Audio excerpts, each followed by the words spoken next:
多谢佛祖，保佑戏女夫君青云直上，官运亨通，戏女所求皆已实现，今日特来还愿。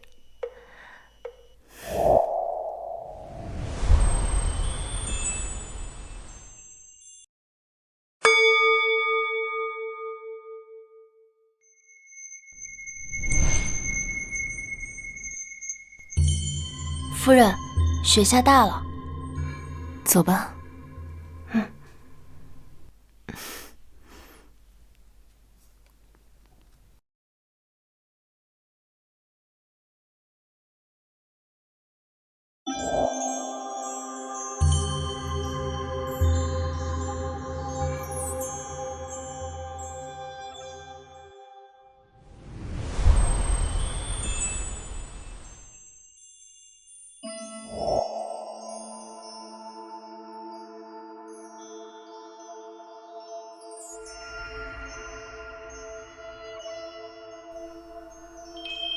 这不是嫡姐嫁的那位宁王府的世子爷吗？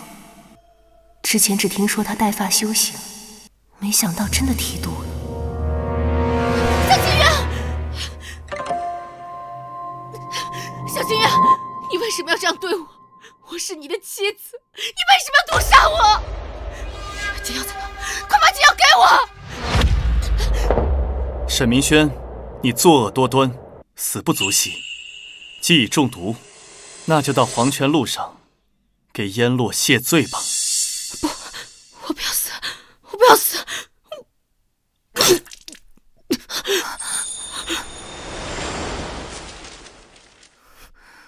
姐姐，你没事吧？是你！凭什么我嫁入宁王府，却过得穷困潦倒，而你嫁给一个穷书生，却能荣华富贵风光无限？你只不过是我沈家的庶女，凭什么过得比我好？姐姐，跟宁王世子的婚事，不是姐姐执意抢走的吗？与我何干？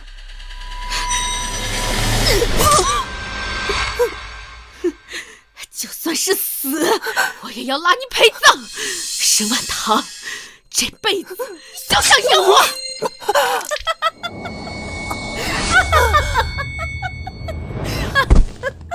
夫人，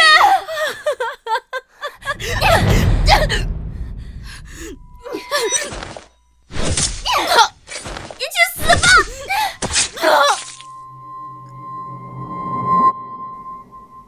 阿弥陀佛。佛祖在上，我沈婉堂此生积德行善，从不作恶。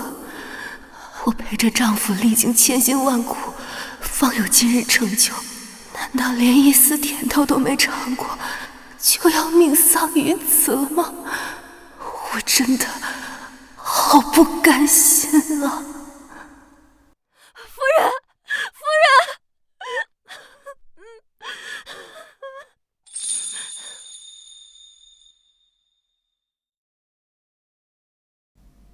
抱歉，害得你无辜受到牵连。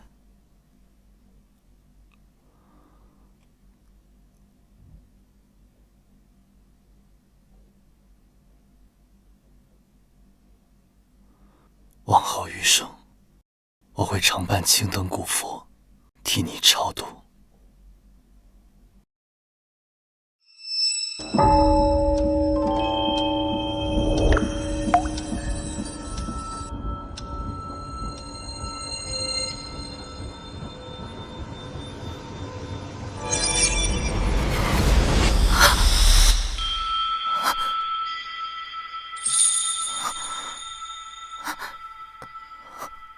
我不是死了吗？这是在哪？小姐，您终于醒了。您不慎从楼梯上踩空，昏迷多日，吓死奴婢了。楼梯踩空，那不是我出嫁之前的事吗？我这是重生回到了出嫁前。娘，我这一次不要嫁给宁王世子，我死也不嫁。你再逼我，我就不活了。他说这一次，看来沈明轩跟我一样，也重生了。轩儿，你这是怎么了？怎么突然就变卦了？那宁王世子一表人才，你不是很喜欢吗？那世子都有喜欢的人了，他他为了那个贱人，都出家当和尚去了，我还嫁给他干嘛呀？守活寡吗？哎呀，就是因为他要出家，所以咱们才能高攀这门亲事，否则堂堂宁王府的世子爷会娶我们沈家的女儿。娘，其实我做了一个梦，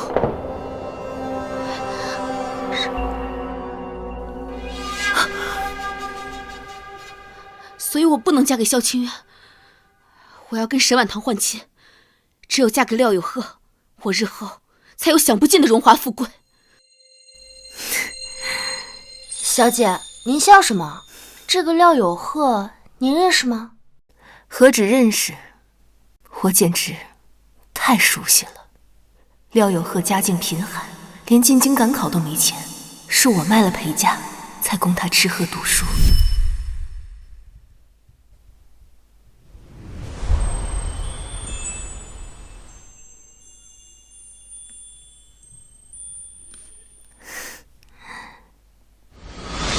是我一路相助，他才屡破奇案，一路高升。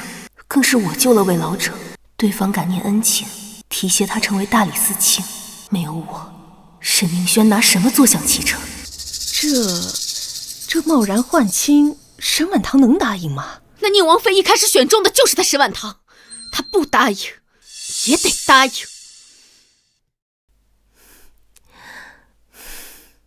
姐姐莫不是想换亲？没错。好啊，我换。妹妹，我说我会算命，你信吗？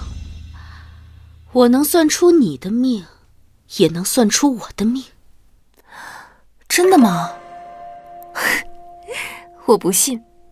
命不是靠算出来的，而是靠自己一步一步走出来的。你以为你嫁给宁王府就能一飞冲天吗？我实话告诉你，世子是不会喜欢你的，他会想尽一切办法把那个女人带回王府，视若珍宝，而你只会被他厌弃，落得惨死的下场。是吗？而我未来的夫君廖有鹤就会大展宏图，到时候我就是全京城的女子最羡慕的存在。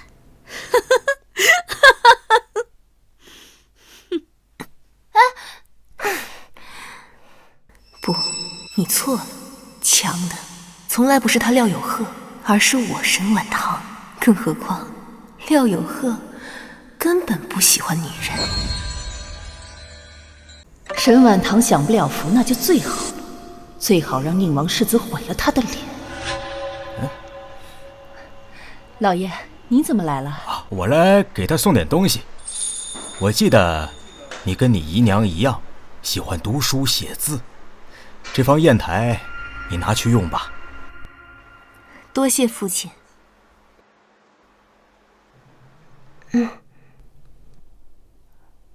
还有这枚玉镯是你祖母留下来的，你带上吧。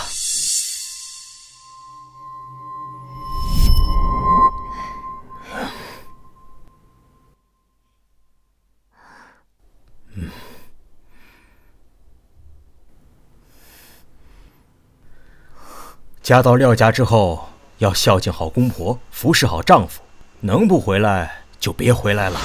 上一辈子这些东西都给了沈明轩。都说嫁出去的女儿泼出去的水，但我沈关年的女儿不是，你就算是进了王府，也一样是我的女儿。女儿明白。你要记住，沈家才是你的家，无论什么时候都要尽心尽力地帮扶娘家。我和你哥哥才是你最大的依靠，我平步青云，你在王府才有底气，你哥哥们有个好前途，你在王府才会被重视。先沈家后王府，最后才是你自己。女儿铭记。父亲送的礼物，女儿甚是喜欢。若是母亲能再多送一份，你也会有贤名，女儿更是喜欢。母亲，你怎么还动怒了？这都是外人说的，这不是我说的。外人不明就里，但女儿心里知道，母亲向来对我都是极好的。姐姐有的，我也应该都有，不是吗？哼！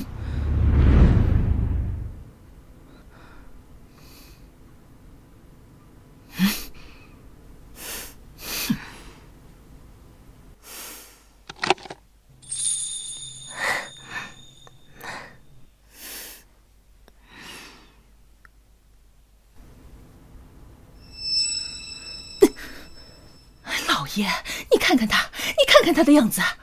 小姐，您都要去念王府了，故意要这些首饰做什么呀？未雨绸缪啊！日后拿了这些钱，便可以像上一世一样，重开铺子，不再依附男人。当然，现在还有更重要的事情。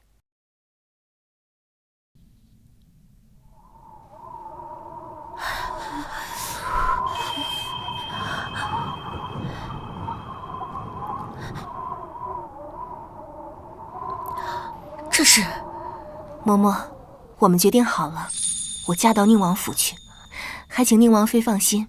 我既然愿意嫁过去，我便会让世子从寺庙里走出来。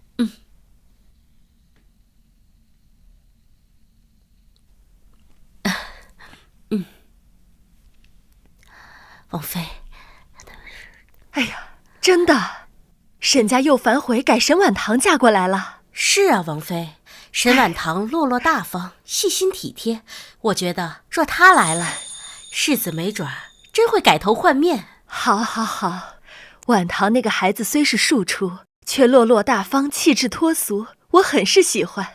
反倒是他那个嫡姐，贪婪算计，惹人厌恶。让库房将聘礼翻倍送到沈家，务必给足世子妃脸面。另外，去法真寺告诉世子，若是大婚之日他不去迎亲拜堂，就永远别想见到那个尼姑了。是。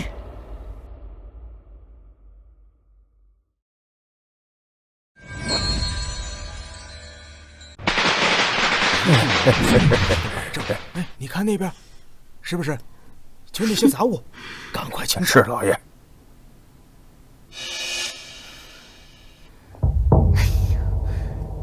都怪你，非要把大好的亲事让出去。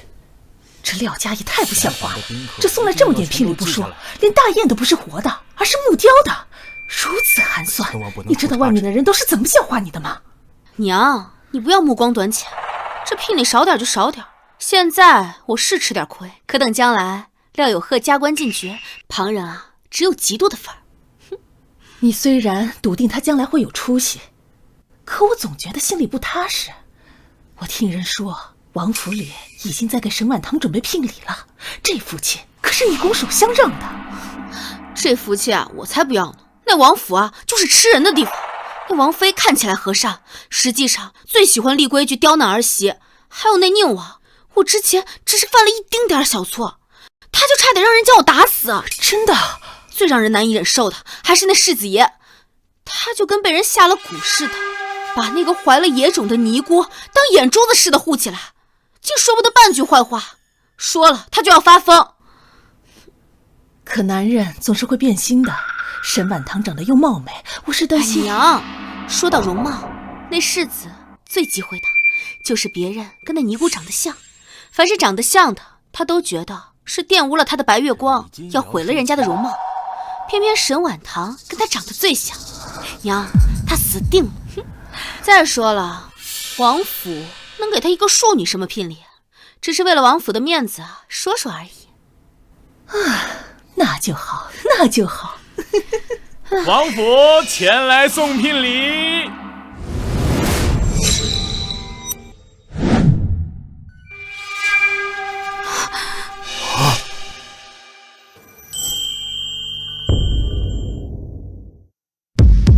共108台。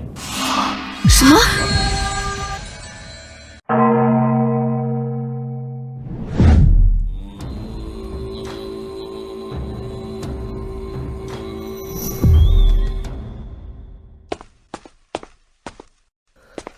世子爷，王妃让您亲自去接沈婉堂。我说了，我心里只有燕洛一人，拿着公鸡去和他拜堂就行了。王妃说了。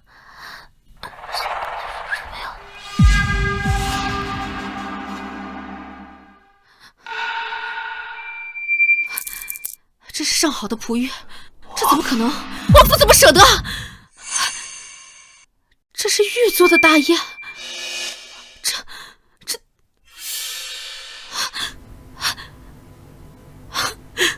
上辈子王府对我如此苛刻，怎么会？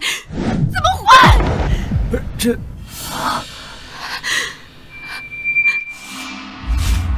姐姐，怎么了？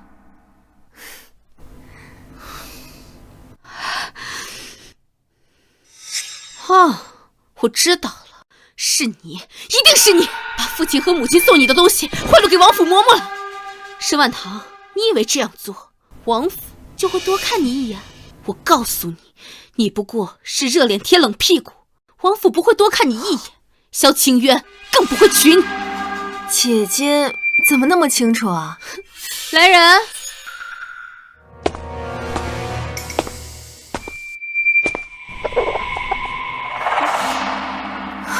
你这是要干什么？作为姐姐，自然是要帮帮你。王府的轿子马上就到了，可惜的是，不是萧清渊穿着红袍骑着马来接你，而是一只公鸡。怎么会？怎么会？一拜天地，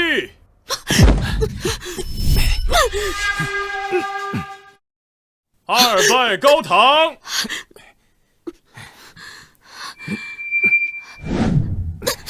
夫妻对拜。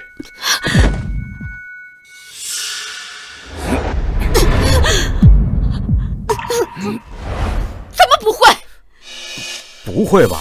我看这王府对婉堂很重视啊，这些聘礼都能代表一切。你还真以为沈婉堂去了王府就能帮你平步青云？他恐怕自身都难保。父亲，现在应该先帮妹妹适应王府的节奏，应该让她先学习和公鸡拜堂。胡闹！是不是胡闹？待会儿等轿子来了，父亲自然就知道了。妹妹，请吧。若小姐要真和公鸡拜了堂，以后沈家岂不是就成了笑话？若王府的轿子里真是公鸡，那就是在羞辱沈家。这可如何是好啊？唉，妹妹还不行动吗？既然你愿意嫁到王府，就应该逆来顺受，这样的话才会给王府留下好印象啊。姐姐，若真是为了沈家好，我自然可以学，但就怕我学了以后用不上，才让沈家遭笑话。你放心吧，自然会用得上的。哪怕妹妹不愿意学习，那按照沈家家规，应当立即学习。父亲，等妹妹去了王府，若是得罪了人，父亲怕是没有能平步青云的机会了。是啊，既然如此，父亲，我这也是为了你好。来人！小姐得罪了。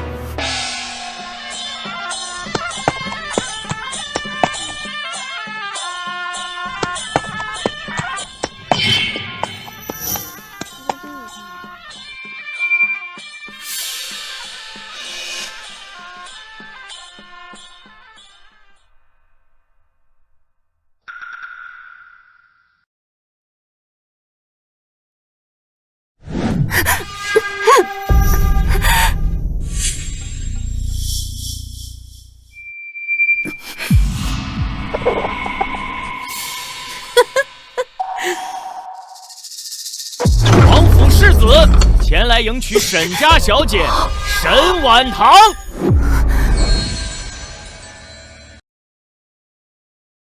他怎么从寺庙里出来了？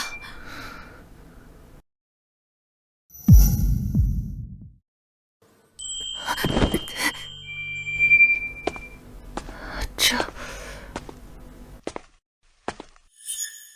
不可能，上辈子明明是什么？难不成姐姐想和公鸡拜堂？那可真是难为姐姐了。我夫君来了，看来今天实在是不好意思，这只公鸡还是留给姐姐吧。没想到，就连在王府都难见到的世子，竟然亲自下山来迎接沈家小姐。看来王府是真的很重视这门亲。世子也太帅了，没想到能在沈家见到世子。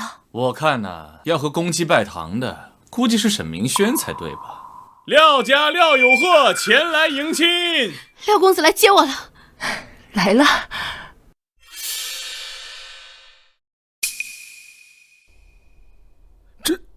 他怎么没来？是啊，怎么回事啊？管家，去看看。是。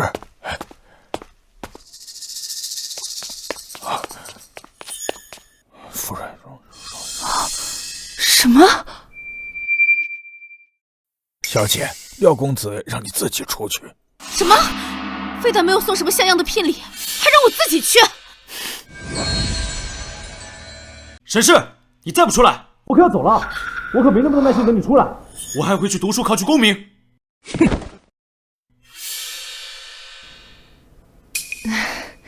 算了，明轩，我们这里也没有要上门迎的习俗，倒是世子太过于见外了。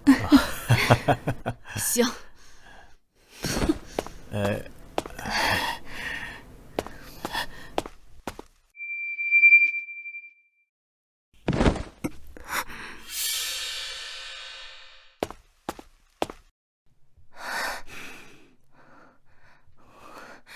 小姐，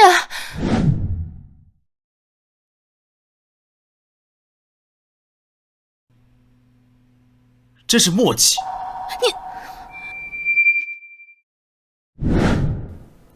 这个廖有贺未免也太抠了吧！还愣着做什么？扶我上轿。自己上轿。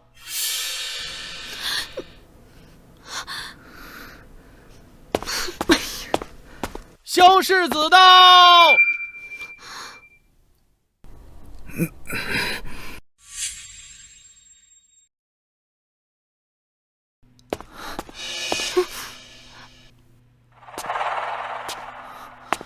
世子也好。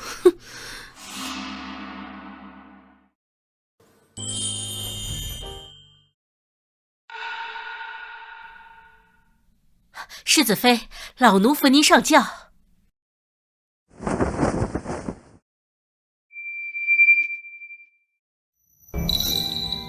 奇怪，萧清渊真的来了。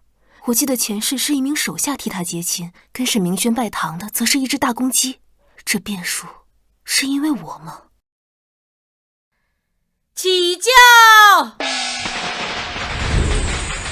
下官恭送世子爷。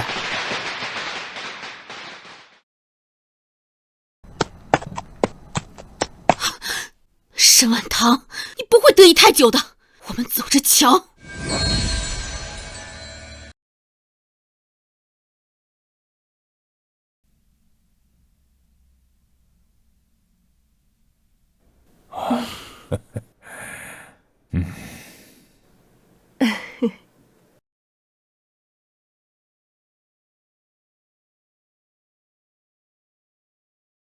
吉时到，新人拜堂。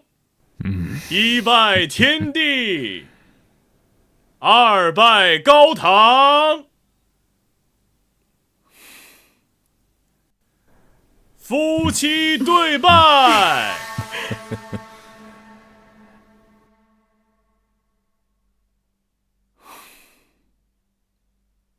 送入洞房。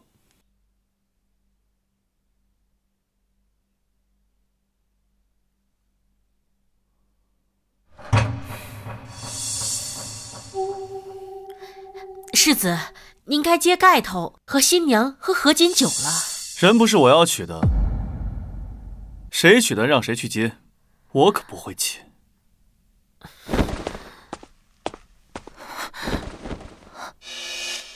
我猜的果然没错，看来今日这大情种会去接亲拜堂，是被逼无奈，不是自愿的。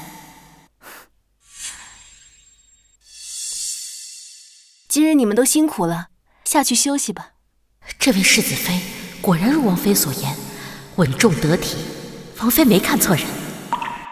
世子妃，你也累了，你也早些歇息吧。奴才们都在门口候着，您有需要随时叫一声。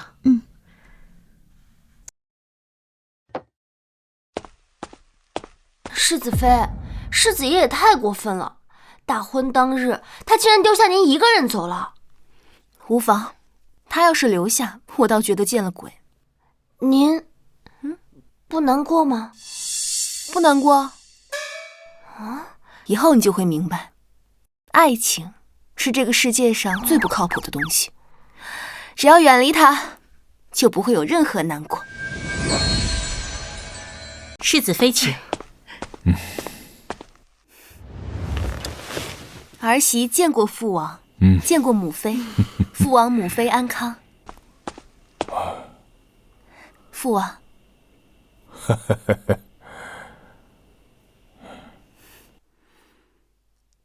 母妃，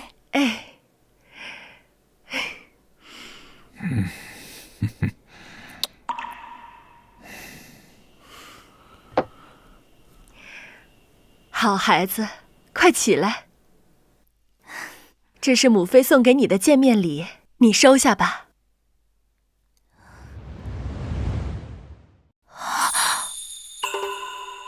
母妃，这太贵重了。送你玩的，你要是喜欢呢，我那儿还有。昨日让你受委屈了，渊儿的话你不必放在心上。我已经跟寺庙打过招呼了，他是当不了和尚的，很快他就会乖乖跟你回去住了。什么？世子要回来住？倒也不必。母妃，儿媳并不觉得委屈。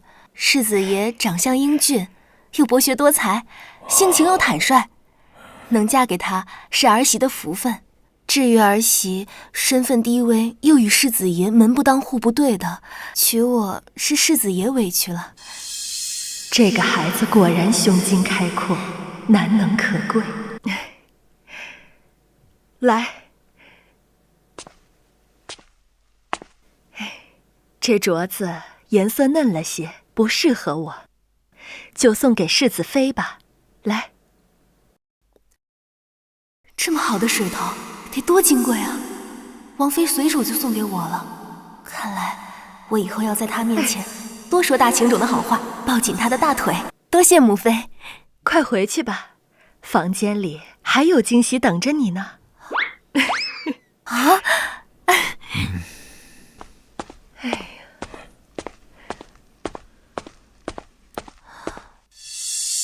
惊喜是什么意思？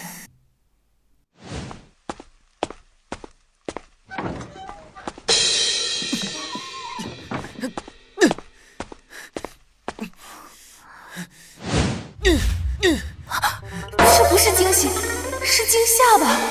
世子，你这个女人果然心机深沉，才刚进府就哄得母妃如此对我。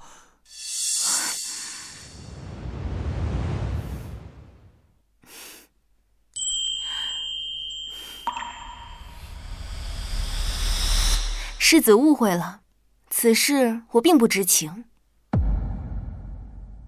这个女人怎么会跟燕洛长得那么像？你怎么？怎么？我脸上有东西吗？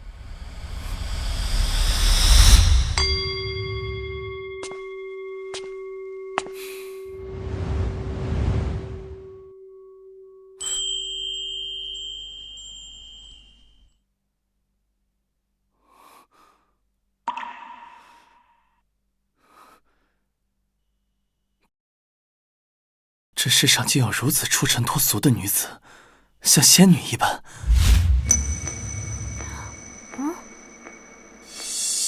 别以为你和燕洛长得有几分相像，就能做我的妻子。我告诉你，就算你长得再像，你也不是她。我这一生只会娶燕洛一个人，除了她，旁的女子我绝对不会多看一眼的。知道了。那你就赶快滚出王府！昨日迎亲根本不是我所愿，如果我不那么做的话，他们就要处死燕洛。我所做的这一切都是为了燕洛，跟你毫无关系。真是委屈世子了。你怎么这么冷淡？哦，是想学燕洛身上的那种清冷出尘？我告诉你，没用！你不要东施效颦，你这样的话只会让我更加的厌恶你。谁东施效颦了？莫名其妙。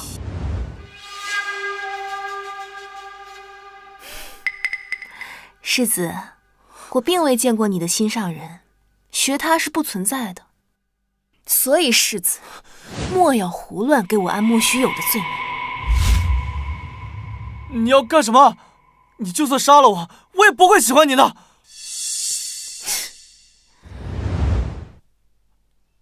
啊！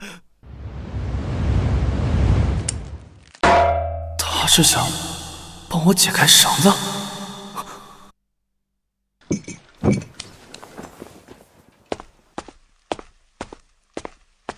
他居然没有勾引我就走了，倒是稀奇。谁准你踏出房门的？哪个不长眼的给你解开的绳子？全嬷嬷，把给他解开绳子的奴才给我赶出王府去。是。是他给我解的。他是谁？那个刚进门的女人叫什么？回世子爷的话，世子妃是沈家二小姐，闺名婉堂，取自冷红千片下寒塘，庄婉堂俚语。我问名字，你解释这么多干什么？原来是世子妃给你解的。母亲方才不是说要把解开我绳子的奴才赶出王府吗？那就请快把他赶出去吧，我看着就碍眼。混账东西！婉堂是你父王和我亲自挑选的世子妃，她不是奴才，是你明媒正娶的妻子，是我们宁王府未来的女主人。你还要把她赶出去，我还想把你赶出去呢。你要是再敢去找那个楚烟洛，我就让你父王废了你这个世子。废了就废了，你当我很想当这个世子？我根本就不在乎这些虚名，我只在乎燕洛，她才是我的一切。那个女人早就跟别的男人睡在一起了，甚至还珠胎暗结，怀了别人的孩子，却还怂恿你去她家提亲。这样心机深沉的女人，我就算死了，我也绝不可能允许她进门的。提亲是我自愿的，她并没有强迫我。怀了别人的孩子，也并非她所愿，她也是被人强迫的。我已经让人查过了，她与人私通半年，有了身孕之后，还盼着那人娶她过门。她从未想过打掉孩子，她只想凭着孩子嫁入高门。她没有打掉孩子，那是因为她心性善良。除了皇宫，还有比我宁王府更高的高门吗？我娶她，她都不愿。她根本不是那种攀附权贵之人。你如果继续执迷不悟，那我也不介意让那一大一小两条命都消失。母亲，滚出去！好好跟世子妃过日子，跟她生个一儿半女。我也不是不能允许让那个尼姑活下去，可我不喜欢她。难道她就喜欢你？如今全京城都在看你的笑话，你以为还有女子愿意嫁给你？沈婉堂要不是被家里逼着嫁，她会选你这么个蠢货？全天下就你的燕洛惨，就她可怜，别人都不可怜。大婚当日，不掀盖头，不行夫妻礼，把新娘子扔下就走，你害她被人议论嘲笑，她不可怜。即便如此，你可曾听到婉堂有一句怨言？他明知给你解开绳子，你一定会离开他去找那个楚烟洛，却还是给你解开了。他的这份胸襟和大度，难道不值得你好好待他？那我补偿他还不行吗？但是我真的没法跟他做夫妻。那你打算怎么补偿他？我还没想好，这个以后再说吧。母亲，你就把燕洛放了吧，她怀了身孕，受不得任何惊吓，你就把她还给我吧。不知道的，还以为她怀的是你的孩子呢。我可以放了楚烟洛，但是你得在明日陪着婉堂回门，给她做足面子，也是给我们王府做足面子。好，我跟他回门。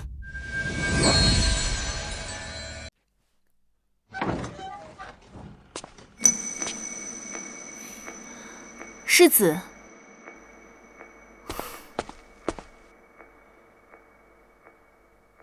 我跟你回门。多谢世子。你不用谢我，我跟你回门也只是为了燕洛。如今燕洛在母亲的身边，我需要完成任务，母亲才能把她还给我。知道了，走吧。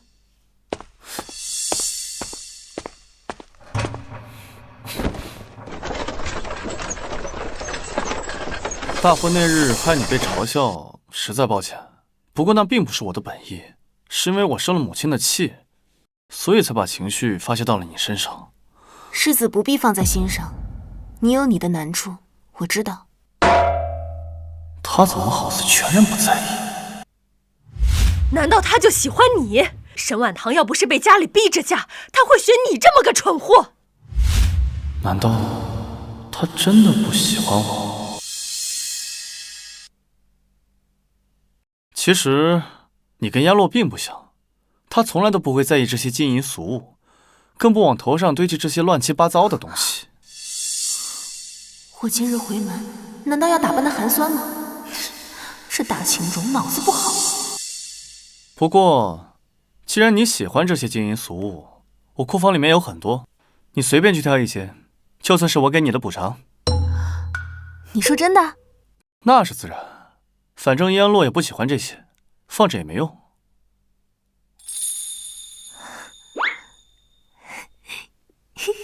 我就是个俗人，以后楚燕洛不喜欢的金银俗物，可千万都给我。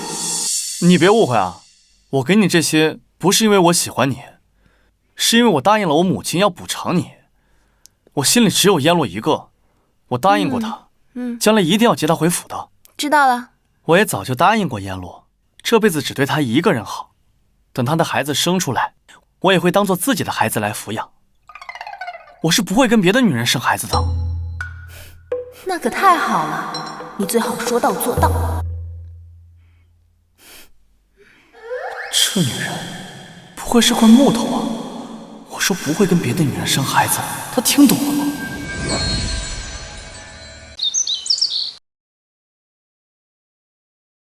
轩儿，短短几日不见，你怎么瘦了一圈啊？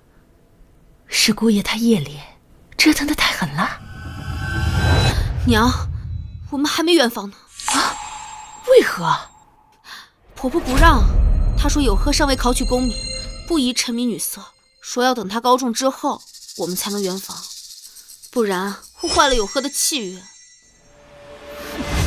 老钱婆，胡说八道！我活了这些年，从未听过这种狗屁说法。可有贺十分孝顺，不愿忤逆他母亲。我每次接近他，他都躲得远远的，好像我是什么人憎狗嫌的东西。什么？他们怎敢这样作践你？我找他们去！啊！别去，有贺以后会有出息的，现在的苦都是暂时的。哎，不说了，娘，我已经3天没怎么吃东西了，快给我拿些东西吃吧。廖家穷得连饭都吃不上了，那你有那么多银子傍身，为何不自己买？我买过了，可都让婆婆分给小叔子、小姑子了，我一点没吃着。他们还偷走了我很多嫁妆。无耻，太无耻了，必须报官！不能报官，会得罪有贺的。我还等着他出人头地呢，而且他正为此事跟我生气。他说弟弟妹妹们最是懂事，不可能偷我嫁妆，定是我的丫鬟偷走的。哎呀，我苦命的女儿，你这嫁的什么人家呀？夫人，宁王府的马车快到了，应该是二小姐回来了。二小姐？她回门就回门，你去接她就是了。世子又不可能跟她一道回来，难不成还指望我娘亲自去迎吗？世子她真的不回来？当然不会了，之前接亲，世子他肯定是被逼的。我还听说他们还没洞房，世子就跑了，他现在肯定陪着那个尼姑呢。那就好。你去告诉沈婉堂，从侧门走，正门刚清扫过，不宜走动。是。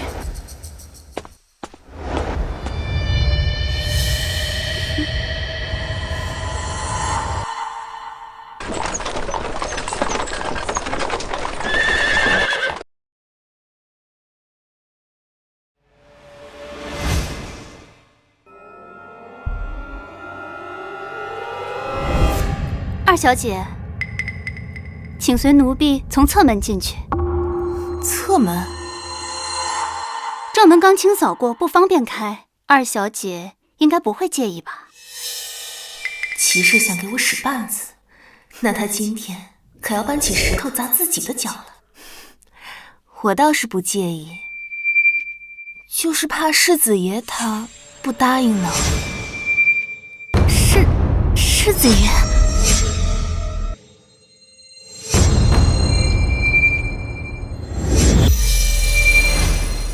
本世子陪世子妃回门，沈家就让一个小丫鬟来接，还让我走侧门，还有没有规矩？还有没有规矩？奴婢这就去禀告夫人，还请世子爷稍等。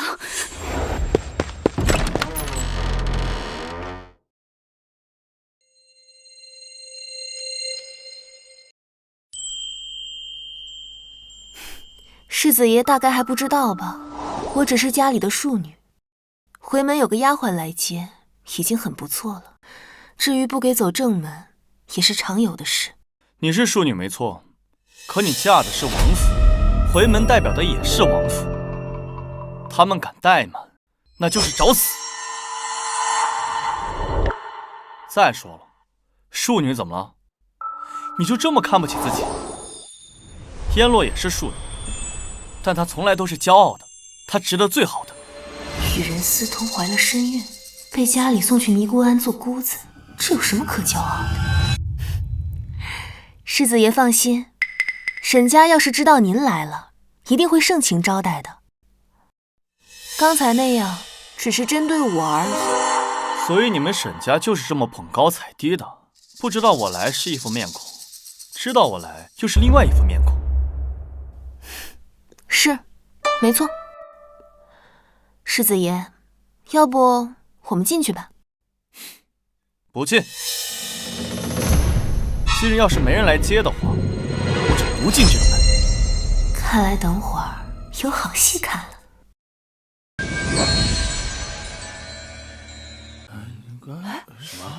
这不是宁王世子吗？居然被沈家晾在外头，这胆子也太大了。这世子都屈尊降贵陪心腹回门了，这沈家在搞什么呀？沈大人是不想当官了，还是不想活了？到时候我再陪你看看去。夫人，不好了，大事不好了！混吃的东西，我女儿在这好得很，谁叫你这没规矩的跑进来，说这些不吉利的话？尹嬷嬷，张嘴。是夫人。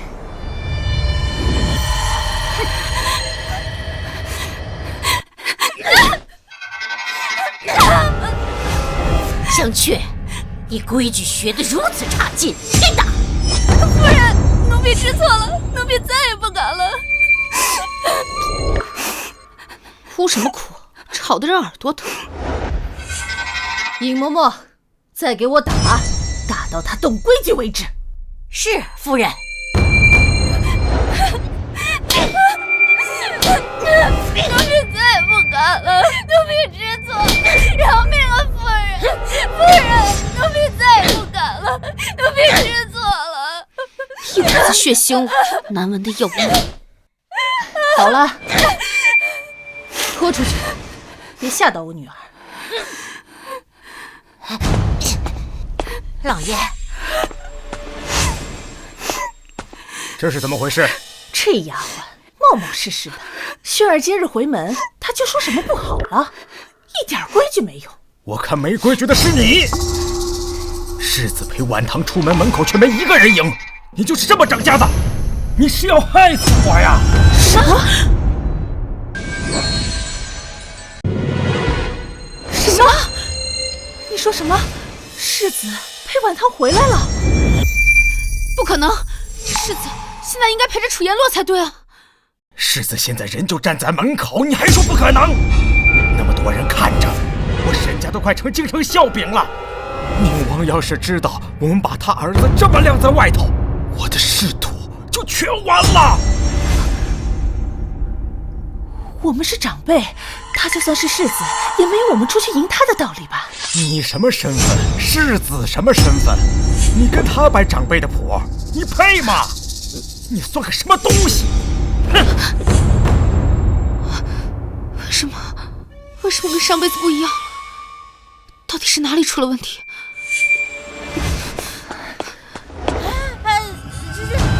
你说这半天呢也不出，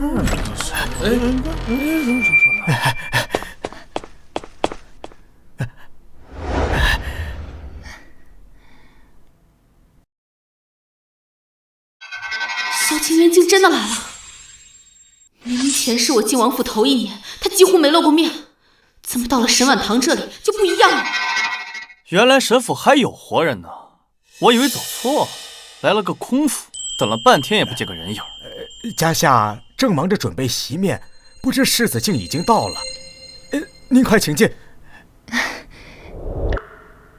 唐儿，你怎么这样迂腐？这样热的天，叫世子在外头站着，热坏了可怎么好啊？父亲教训的是。沈大人好大的官威啊！当着我的面训斥你女儿，你这是想训我不敢训，就拿她撒气。你这是训她还是训我？世子误会了，我不是这个意思。世子金尊玉贵，堂儿不请你进门，实在太不像话，我这才忍不住多说了几句。您快请进。对，我们一早就盼着世子来，如今世子真的来了，可真是叫人高兴啊！盼着我来，我看不像，连正门都不让我进，只让我走侧门。沈大人，我在皇宫都没走过侧门，怎么，你们沈家的门楣比宫门还高贵吗？什么？谁敢让世子走侧门？你疯了吗？哎呀，定是家中丫鬟昏了头，我之后一定好好训诫。堂儿，世子都在外头站这么久了，你还不赶紧扶世子进门？平日里你不是最懂事、最机灵的吗？怎么这会儿跟傻了似的啊？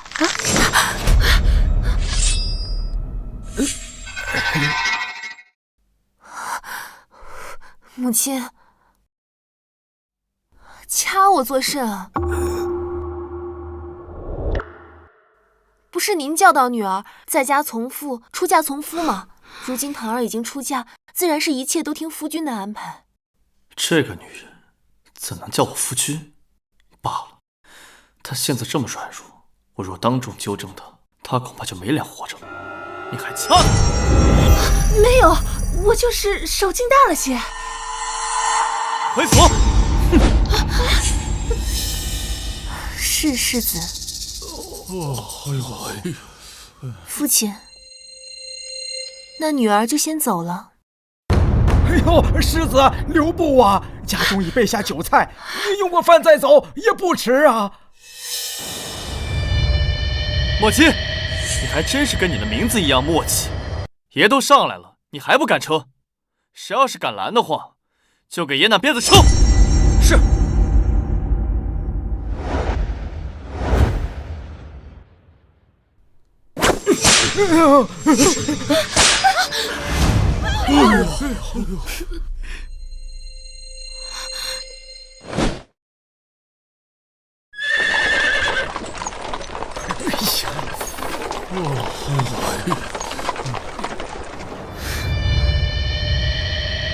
老爷，婉堂也太没规矩了，居然就这么走了。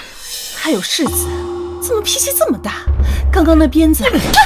娘，你还有脸说？都是你干的好事，我的脸都被你丢光了。娘，还有你，都是你撺掇的。要是再敢出馊主意，就别回来了。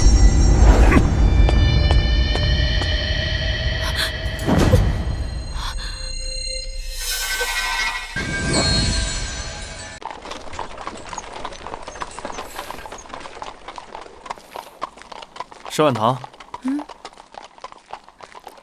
世子，请说。你不要误会啊，我刚才可不是为了给你出气，我是单纯看不惯沈家的作风。世子放心，我知道的，我不会自作多情的。刚才在人前我没有纠正你，你以后不要再叫我夫君了。要是让耶洛误会了怎么办？是我唐突了，下次不会了。还有，没完了是吧？世子还有什么吩咐啊？你不要总是一副很卑微的模样，这样看起来一点气势都没有，看着容易让人生厌。他不喜欢卑微的，那我就表现得更卑微。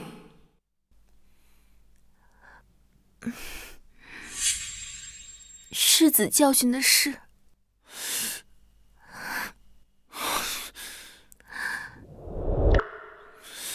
你这女人没救了。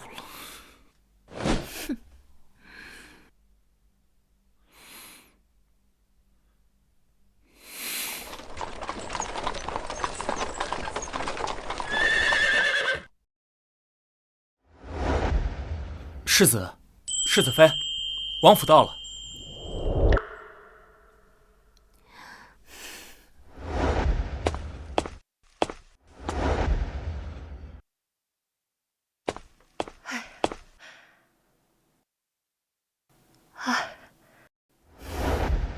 怎么这么快就回来了？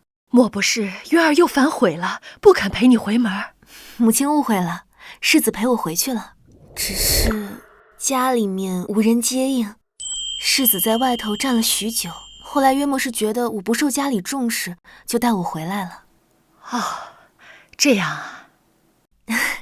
世子看着面冷，实则内心柔软温暖，这是替我打抱不平呢。母亲，我很是感激他。这2年还是头一回听见有人夸我儿的。婉堂这孩子太好了，好孩子，你还替他说话，他就是个魂不吝。他怕是还惦记着季心安里的那个姑子，所以才不肯进沈家的门。世子是个情深义重之人，这是不忘初心。横竖我也回过门了，至于回去多久也不打紧。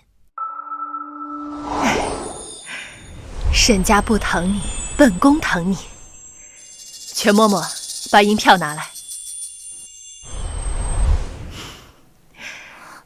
婉堂，你若是在府里待着无趣，就出去逛逛，想买什么随便买。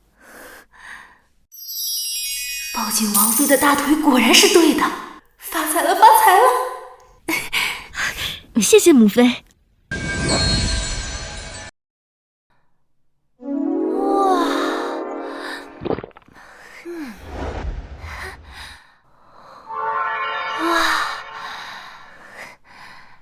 世子妃，世子爷的老司库里面竟然有这么多宝贝，您喜欢什么，奴婢这就帮您搬。世子对我成见颇深，我要是拿得多了，他向王妃告状说我贪婪，那不就坏了？随便挑拣几样得了。还是您想的周到。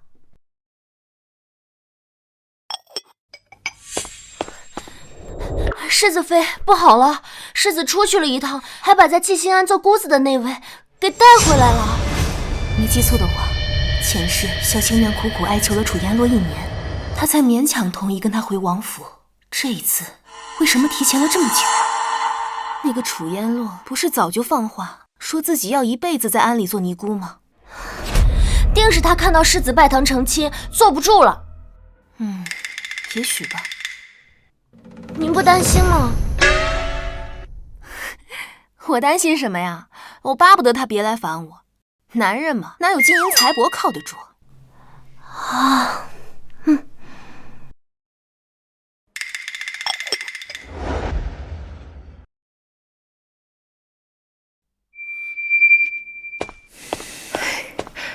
父王，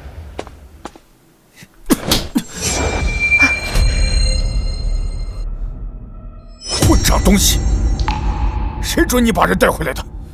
渊儿，叫他滚！怀着个野种躺在你床上，你也不嫌脏？耶洛他动了胎气，还流了很多血，他现在很危险。我如果不把他带回来的话，难道要眼睁睁看着他等死吗？自甘下贱的东西，死就死了，又不是你害他有孕的，你救他做什么？还嫌王府不够丢人？耶洛若是死了的话，那我也绝不苟活。你。你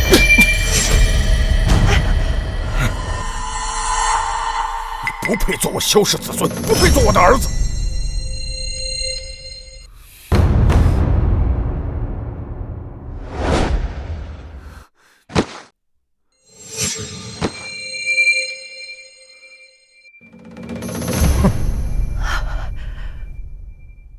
我是一定要救他的。如今楚家不管他了，如果我再不管的话，那他一定会死的。你真是鬼迷了心窍啊！求母亲帮我给他请周太医上门为他诊治。周太医是专门给皇上看病的太医院院守，连宫里最受宠的妃子找他都未必肯。你竟敢让周太医给这么个下贱东西诊治？除了周太医，旁人恐怕救不了他，还求母妃答应。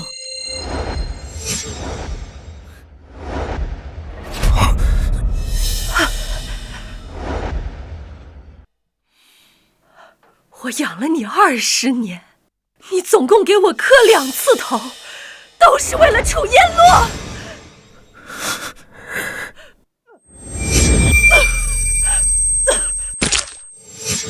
夫人，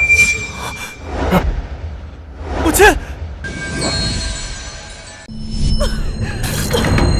夫人，母亲，夫人，母亲。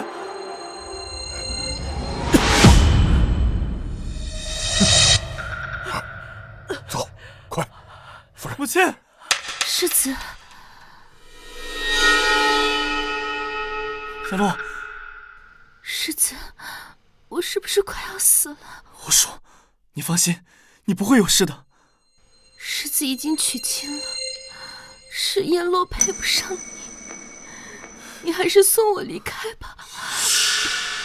燕落，那是我母亲定的人选，并不是我娶的。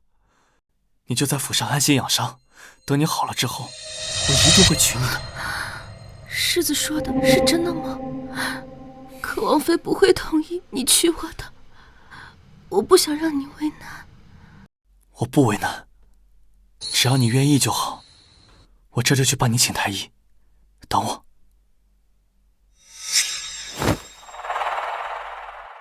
就算这一世他娶了旁人，世子妃的位置最终也只会是我的。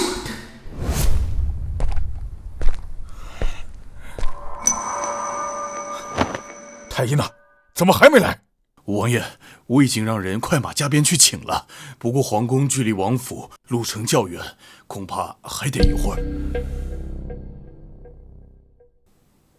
是。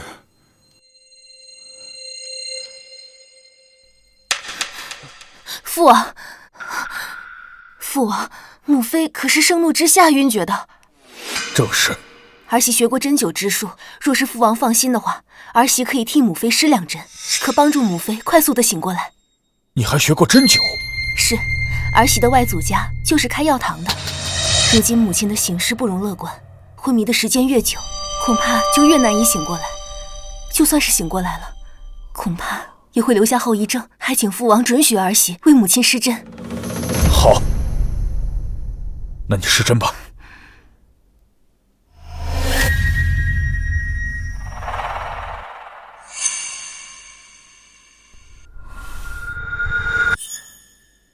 不可！父王，不可！父王，不可！不能让沈婉堂施针，不能把母亲交到他的手里。太医马上就来了，我们再等等。你还有脸说？你母亲是被谁给气成这样的？你给我滚出去！父亲，你要打要罚，我都认了，可是不能拿母亲的性命开玩笑。他说他会施针，他就一定会施针吗？他才多大，怎么可能会看病？你母亲已经快没有呼吸了，已经等不了太医了。世子妃，不用听他的，施针救你母亲。啊！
母亲，王妃，你醒了。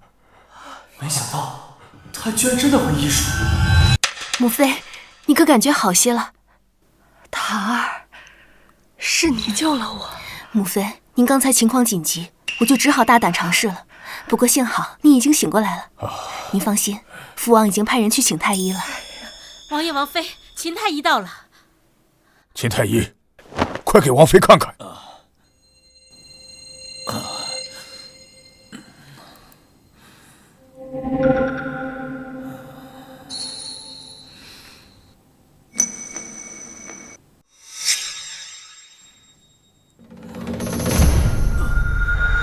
怎么样？敢问王爷，下官来之前是不是有其他太医给王妃诊治过了？有人给王妃做过针灸，王妃这才醒过来。果然如此，若非救治及时，后果不堪设想。虽然王妃现在已经苏醒，但脉象依旧十分孱弱，如果没有及时救治，恐怕会留下很严重的病根。王爷，下官的医术在刚才那位太医之下，这药方还是请他来开。他的医术竟这么高超。本王知道了，有劳秦太医了。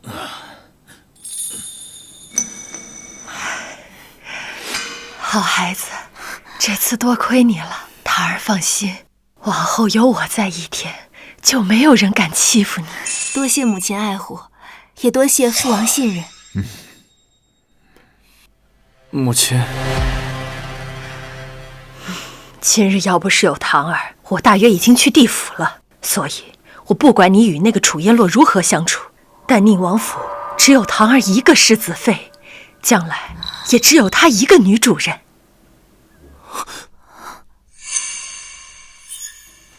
我病了，需要休养，往后管家权就交给唐儿，谁敢不服，就给我滚出王府去！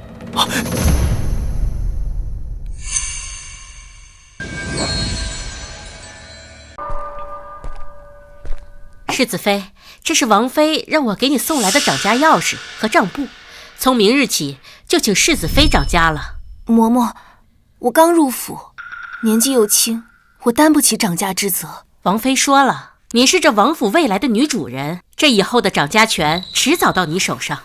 如果你有什么不懂的，尽管可以问她。好吧，那我自当尽力，不让母亲失望。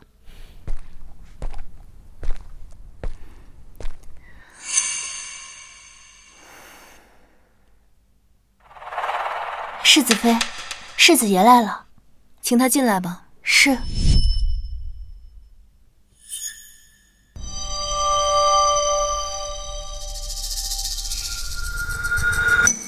世子是有什么事吗？沈婉堂，我把烟洛带回来了，想必你已经知道了吧？我知道。我是想问，既然你能救母亲，那你是否也能救救烟洛？他怎么了？他受了惊吓，肚子一直疼，还流了很多血，方才更是直接昏过去了。上一世，楚烟洛的孩子不是这个时候没的，而是在季心安被沈明轩找人下了药，险些一尸两命。世子，我不擅长保胎，恐怕无能为力，你还是另请高明吧。我看你给母亲扎针十分娴熟，可见是医术高超。或许你能帮帮烟洛，哪怕是帮他扎上几针，帮他把血止住。他和母亲情况不同，不适合扎针。世子若是不信的话，可以等大夫来了，一问便知。我知道了。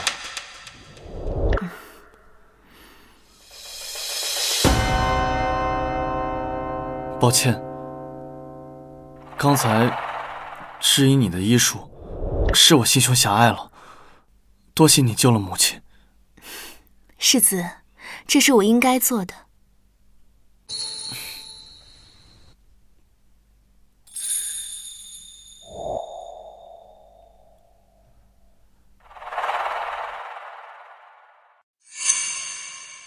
难怪母亲会选这个女人做太子妃，她似乎真的很特别。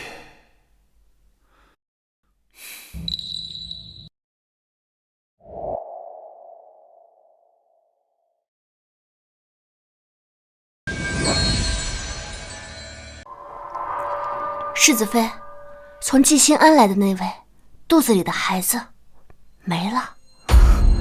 孩子没了？确定？这仪式怎么这么早？不应该啊！沈凌轩这次又没给他下药，孩子怎么就没了？宫里又来太医替他诊治了。是，那位太医刚走。这样，你追上去，帮我问件事情。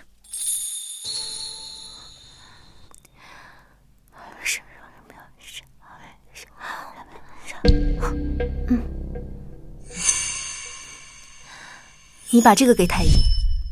是。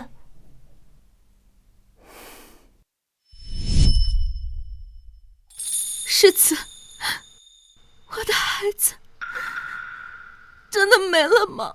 颜洛，孩子以后还会再有，你现在最重要的是好好休息，先别哭了。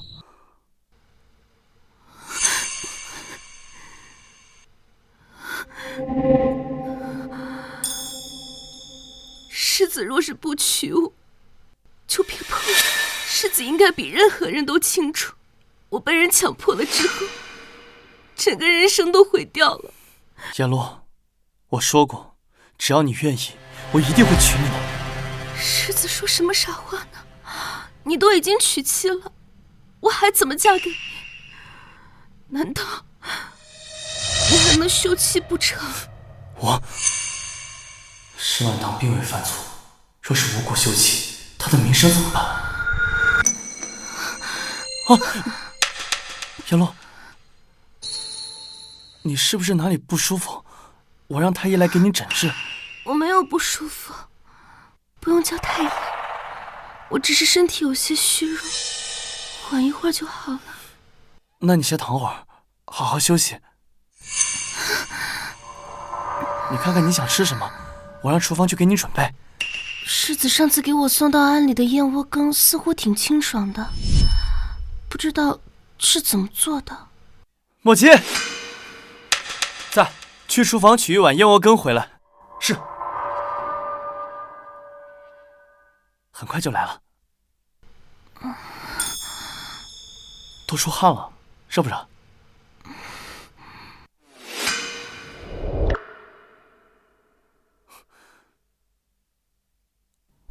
世子爷，燕窝呢？世子爷，厨房说没有啊。怎么可能？王府里面常年备这些东西，以为我不知道吗？爷，厨房的管事跟小的说了，您要是想吃，需要自己掏银子买燕窝。母亲曾让沈婉堂管几天家，她竟然让我自己掏银子去买，她还真把自己当世子妃了。世子不必为难，想必这是世子妃故意针对我的。我不吃了，我这就离开王府。燕洛，不过是几碗燕窝粥而已，我让墨姬去买就是了。不用了，我其实真的没有很想吃燕窝羹，只是随口一提罢了。没想到还会被针对，是我想的太简单了。世子，我走了，有缘再会。燕洛，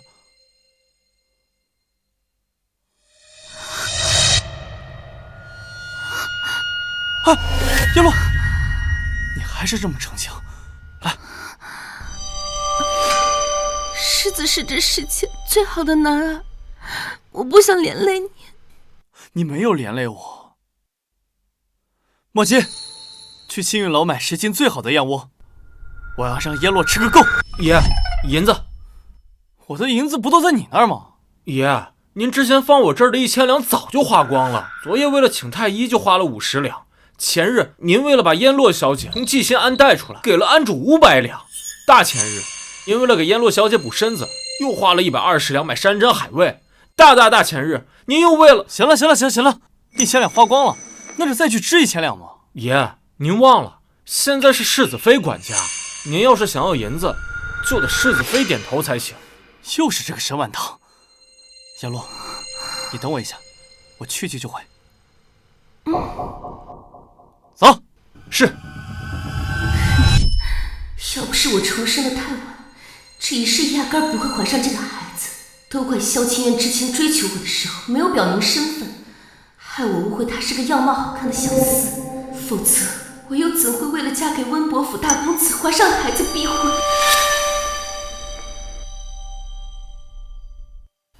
是他。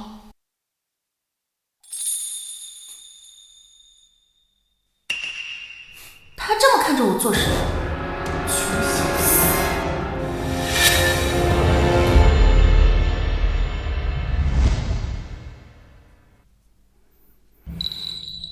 奴婢把银子给了太医，已经问清楚了，尼姑庵那位落胎，是因为喝了堕胎药。难道是他自己不想要孩子了？定是他看您嫁进王府，怕世子不要他，就故意演了这一出。萧清渊这个大情种，还真是被人骗得团团转。沈婉堂，什么意思啊？你竟然敢克扣我的吃食，我让莫姬去厨房领一杯燕窝羹都领不着。你若是不会管家的话，就把管家权还给母亲。世子爷误会了，我不曾克扣过你院子里的吃食。按照王府定例，世子爷每日都可吃燕窝羹的。那为什么莫姬去厨房领不到？他还说让我自己花钱去买。厨房的事情都是全嬷嬷在管。嬷嬷，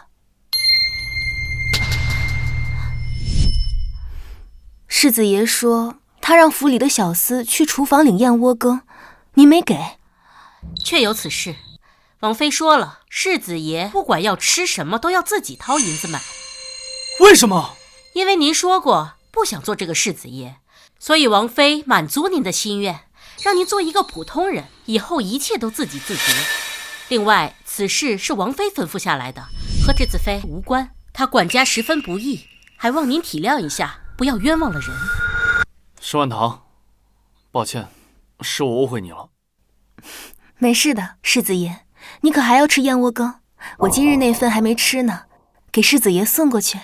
不用了，你那份你自己留着吧，我让莫姬去买。爷，银子。那个，沈婉堂，我需要1000两，你从账上支给我吧。1000两。嬷嬷，按照王府的定例，世子爷每个月的月例是多少？回世子妃，世子的月例是100两，而且这个月世子已经支走了，他支了1000两，所以现在世子欠王府900两。什么？才100两？没错。这不可能，我之前还花过1万两呢。以前是以前，现在是现在。既然您不愿意承担世子的责任，那这世子的月例你也领不着。王爷亲口吩咐900两，请世子尽快归还，以前欠的就不用了。不给就不给，也有的事情。走。啊，是。嬷嬷，以后当真不给世子爷银子了。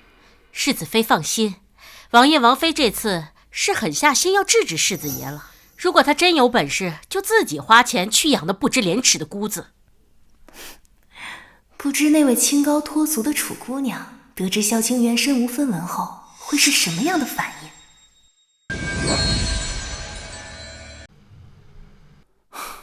没有燕窝，我怎么跟燕洛交代？哎，对了，我不是还有个司库吗？爷，您忘了吗？您把司库钥匙给世子妃了。我把钥匙给他了？是啊。那他还回来了吗？没有。那他去司库搬东西了没有？搬了，听说还搬了不少。岂有此理！我当时就不该听母亲的话，给他什么补偿，他肯定都快把东西搬光了，真是无耻。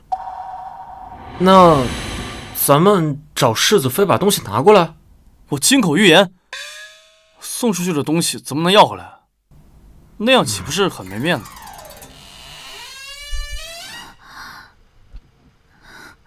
世子，颜洛，你怎么出来了？你快回去好好休息。世子，颜洛没有那么娇气，我与那等爱装柔弱的女子不同，她们喜欢夸大生孩子的功劳和自己的辛苦，来图谋男人的同情怜爱。阎罗不需要那些。我知道，你与那些庸脂俗粉不一样，你从来都不靠男人，你是我见过最有志气的女子。方才我听到世子说，你的库房被搬空了，这是怎么回事？哦，可有阎罗能帮得上忙的地方？没什么，我去把钥匙拿回来就好了。可如果世子的库房已经被搬空了，那钥匙拿回来又有什么用呢？世子，你心性纯良，莫要被那些心机深沉的人给骗了，要守护好你自己的东西啊。你说的对，世子才是这王府的主人，谁要是偷了主人的东西，直接把人赶出去就是了。若是我揭发沈婉堂搬空我私库的贪婪行径，他是不是就能离开王府，把世子妃位置腾出来了？叶落，你先回去好好休息，我这就去把钥匙要回来，然后把鸠占鹊巢的人赶出王府。那燕落就静候世子佳音了。走。那沈婉堂果然是个上不得台面的庶女，这才刚进门就敢搬空萧清渊的私库，待会儿有她好看。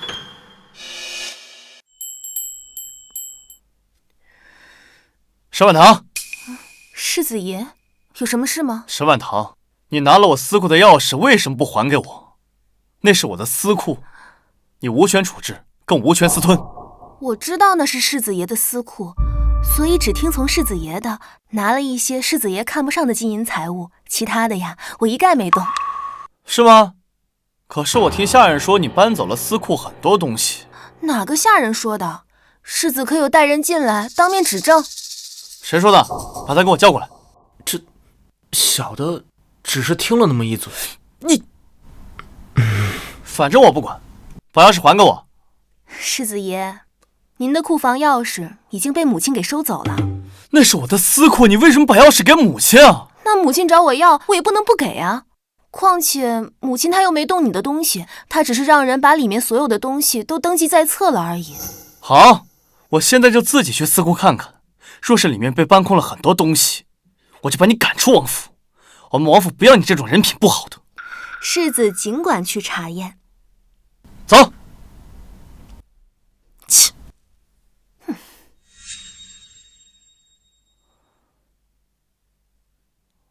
爷，您这库房没被搬空啊，宝贝都还在呢。那你说他把我库房搬空了？爷，冤枉啊！我只听说他搬了一些，是您自己说他搬空了。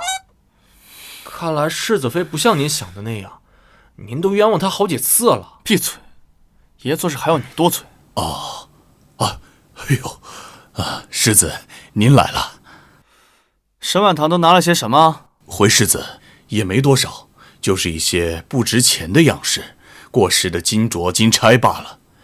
那些值钱的珍宝，世子妃一样也没碰。什么？他只拿了这些？世子，不是你亲口允诺世子妃来拿的吗？难道是世子妃偷了你的钥匙？胡说！他何时偷我钥匙了？钥匙是我自己给他的。世子这是又反悔了，准备把世子妃拿的几样东西都要回来？胡说！你哪只眼睛看见我反悔了？不过是些金银俗物而已，他都拿走了，我再要回来，我有那么小气吗？是那个沈婉堂也真是，我一直冤枉他，误会他，他都没闹脾气，还是好声好气的说话，也确实很难得了，怪不得母亲那么喜欢他。这血珊瑚最是珍贵，如果把它卖了，一定能给阎罗买不少燕窝。世子，这个您不能拿。你敢拦我？这是爷的库房，爷想拿什么就拿什么，滚开！世子执意要拿，那老奴只有禀报王爷王妃了。你敢威胁我？是不是又想去烧公桶了？老奴不敢，只是王爷下了命令，世子休想把这血珊瑚带出王府。就算出去了，整个京城也没有一家商铺敢收啊！你，世子，叶落，你怎么来了？这府里的宝贝以后只能是我的。我是看世子长时间没回去，所以过来找你。燕窝羹我只是随口一提，世子不必放在心上。早知道会让世子如此为难，我就不说了。我不为难的，你放心，我很快就让你吃上。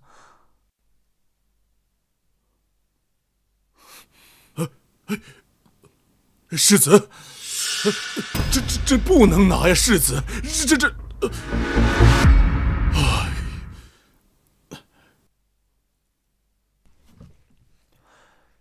找个当铺，把这个当了，换10斤最好的燕窝回来。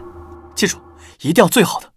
爷，这可是贡品，这样的成色，天下都找不出第二个。当铺怕是不敢收啊。当铺不收，那你就换个地方吧。东街的黑市什么都敢收，你去那儿换，一定要把燕窝换回来。换不回来的话，我今天就把你赶出去。快去！等一下。怎么了？没有燕窝，我怎么跟燕洛交代？哎，对了，我不是还有个司库吗？爷，您忘了吗？您把司库钥匙给世子妃了。我把钥匙给他了？是啊。那他还回来了吗？没有。那他去司库搬东西了没有？搬了，听说还搬了不少。岂有此理！我当时就不该听母亲的话，给他什么补偿，他肯定都快把东西搬光了，真是无耻。那咱们找世子妃把东西拿过来。我金口玉言，送出去的东西怎么能要回来？那样岂不是很没面子？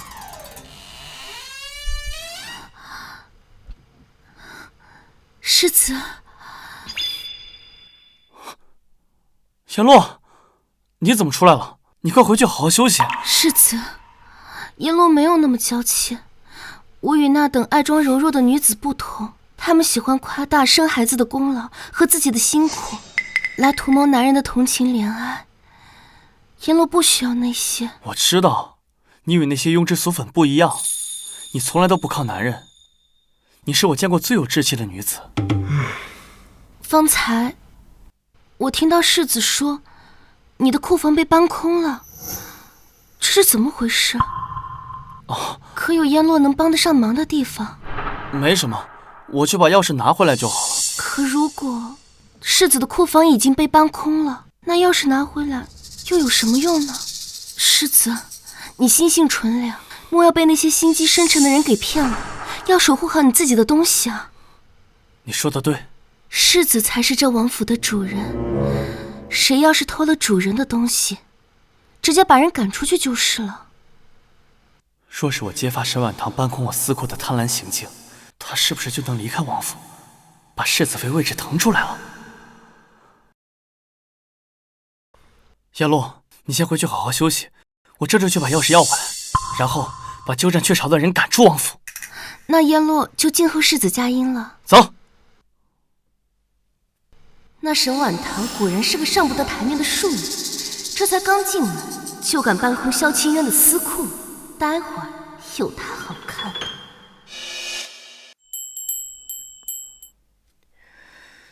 沈婉堂，世子爷，有什么事吗？沈婉堂，你拿了我司库的钥匙，为什么不还给我？那是我的司库，你无权处置，更无权私吞。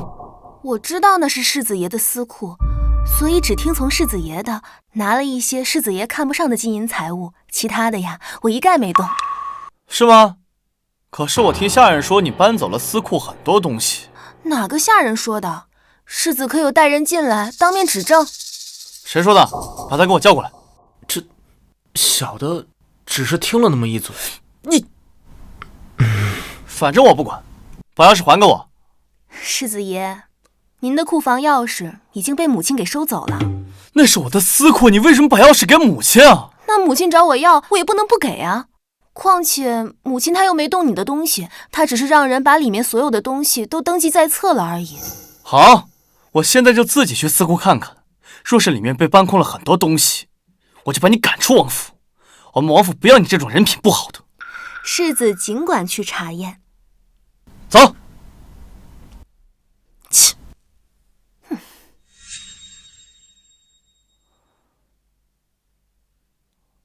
爷，您这库房没被搬空啊，宝贝都还在呢。那你说他把我库房搬空了？爷，冤枉啊！我只听说他搬了一些，是您自己说他搬空了。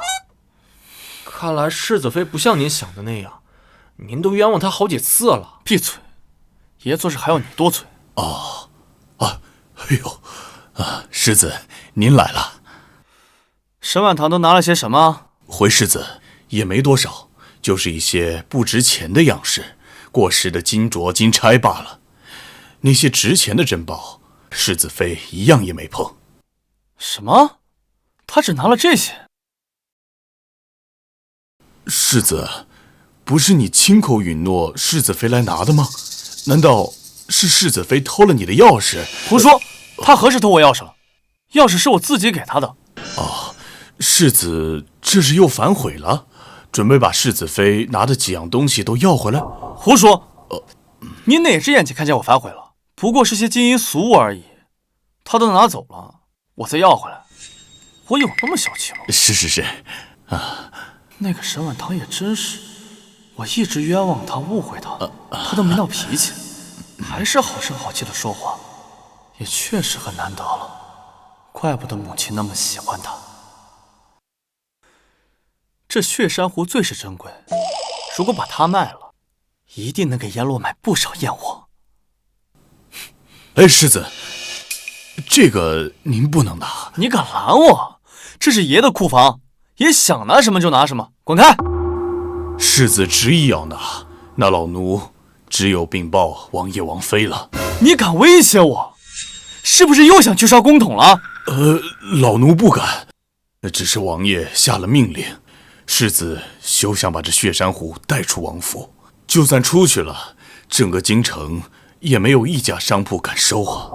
你，世子，阎罗，你怎么来了？这府里的宝贝，以后只能是我的。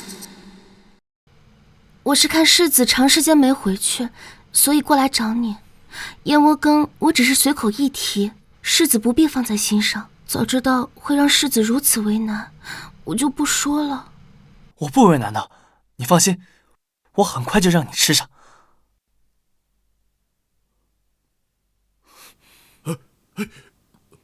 世子，这不能拿呀！世子，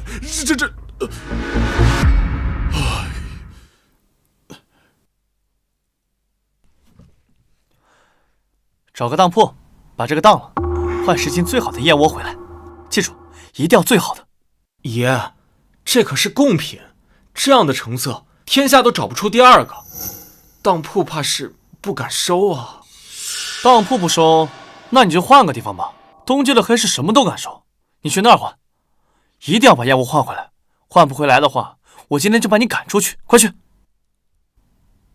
等一下。怎么了？怎么了？价值连城的极品血珊瑚啊，万两黄金都买不到，萧清源就这么让小厮卖了，太浪费了。世子，这就是血珊瑚吗？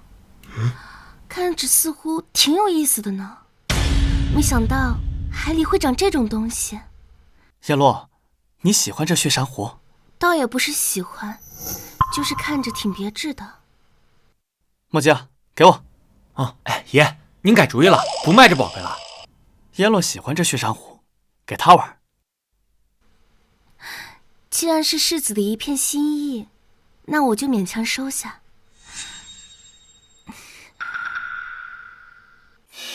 这么快就忍不住了？不是清高吗？不是不靠男人吗？怎么看到一株血珊瑚就开始崩人设？爷，那这银子……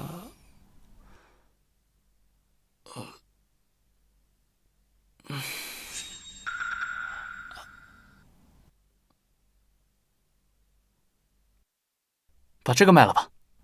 爷，这可不能卖啊！这是您出生的时候，皇上亲自刻了您的生肖送给你的。这要是卖了，小的脑袋就保不住了。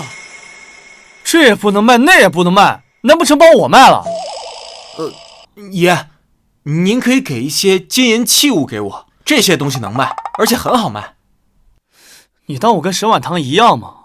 我从来都不喜欢那些金银俗物，只有他那种俗不可耐的人才喜欢那些金子啊银子。世子，沈婉堂喜欢那些金银器物。对，他就是个俗人，所以喜欢那些。我知道你和那些人不一样，所以这些金银俗物我从来都不会拿到你的面前碍你的眼。倒也不是碍眼，金银俗物确实土，但是这些东西……你放心，那些带着铜锈气的俗物，我以后只会扔给沈婉堂。他这辈子也就那样了，俗不可耐，只配得到那些俗物。而你，燕洛，你是最高级不俗的女子，你会得到我全部的爱。沈婉堂，连我一丝一毫的爱都得不到。谁要你的爱了？我的金银珠宝啊！东西给了楚姑娘，那买燕窝的银子，你就不会赊账吗？马上全部记在王府的头上，快去！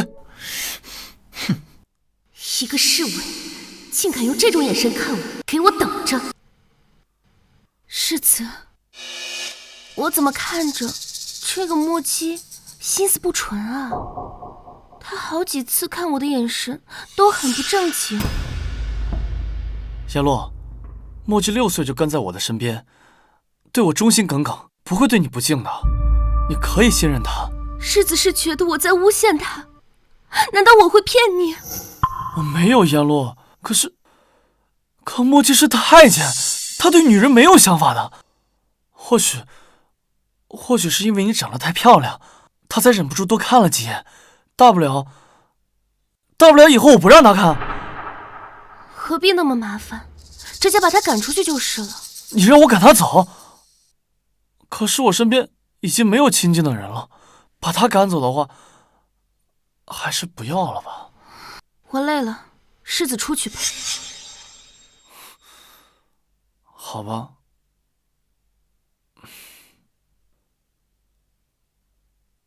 燕洛，你怎么又流血了？难怪刚才一路那么多人看我，我还以为他们艳羡我的美貌，没想到是看我出丑，丢死人了！燕洛，燕洛，燕洛！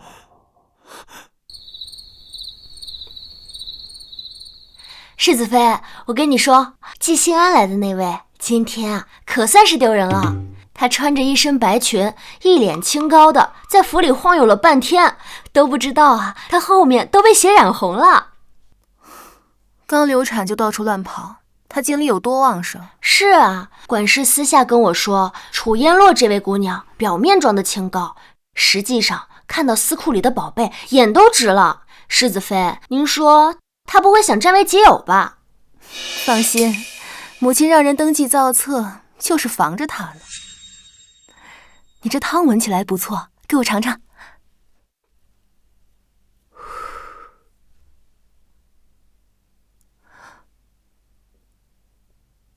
世子怎么来了？燕洛他又出血了，太医说要滋补。这味道是松茸菌菇乳鸽汤。这汤你一个人喝不完的话，会不会浪费啊？真稀奇，我居然从这位挥金如土的世子爷口中听到浪费二字。这汤确实挺多的，那要不世子爷尝一碗？快去添副碗筷。是。不用了不用了，我直接端走就可以了。他直接把我锅端走了，他也太不客气了吧。云儿跟楚烟洛昨日大吵了一架。是吗？此前你撤出世子院内所有的下人，云儿向我求情，被我撵走了。没过多久，那个楚烟洛就嫌没人服侍，跟云儿大闹。云儿一开始被他使唤得团团转，都快成他粗使丫头了。可后来不知怎么的，一下就怒了，嫌他要求太多了，太难伺候。贫贱夫妻百事哀。他们虽然不是夫妻，却也是同一个道理。云儿从小娇生惯养，哪里受过这种蹉跎？她何时才能看清楚燕洛的真面目啊？世子妃，您娘家姐姐沈大娘子来找你说，有重要的事情与你详谈。沈明轩，他怎么来了？你们聊吧。嬷嬷，你带他去我那儿吧。是。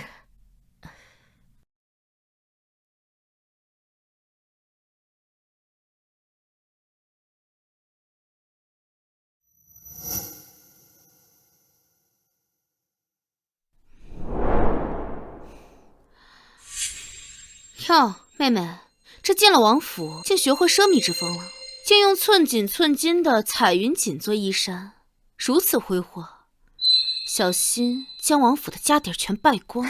姐姐误会了，这衣裳不是我自己买的，是母妃送给我的。姐姐，难道你婆婆她不送你彩云锦吗？王妃怎么会送你这么好的东西？你又不得世子喜欢。世子对我极好，母妃更是对我视如己出。哼，妹妹，你就别装了，这外头啊都传开了，世子将楚烟洛接入王府，又休了你，娶她为妻。唉，姐姐也是担心，这才来看看你。嬷嬷，是这样吗？世子打算休了我，娶楚姑娘？这都是外头人乱传的。有些人就是见不得世子妃的好，故意造谣生事，不必理会。姐姐，你听见了吗？所以希望你以后不信谣，不传谣。全嬷嬷居然对沈婉堂这么客气，上辈子我在这老东西手里吃尽苦头，当狗一样训斥，他怎么转性了？哼，这位嬷嬷，我妹妹在府里时就十分蠢笨，时不时的就会闯祸挨骂，现在进了王府，也改不了这些老毛病，还请嬷嬷对她多多管教，可别让她给王府丢人才是。世子妃聪慧机灵，颇得王爷王妃乃至整个王府的喜欢。如今她执掌中馈，把王府打理得井井有条，连世子都对她赞不绝口，哪轮到你一个外家女在这说三道四？你说什么？王妃把管家之权交给她了？这怎么可能？这怎么不可能？大娘子是以己夺人吧？你自己愚笨，去了婆家不受待见，长不了家，就觉得任何人都和你一样。你没变，一点都没变，你还是如此让人讨厌。大娘子见过我，可我怎么没有印象？大娘子果然是太平庸了，让人见了就忘，不像我们家世子妃资质出众，聪慧非常，让人见一面就过目不忘。沈婉堂，你就是这么管家的？一个嬷嬷就敢对我出言不逊，你还不管管？当心以后蹬鼻子上脸，把你压得死死的。姐姐，嬷嬷可是宫里面出来的老人，连世子都是她一手带大的，你能得她指教，那是你的荣幸。哼，你少在这儿耀武扬威了。你就算拿了管家之权，依然是个笑话。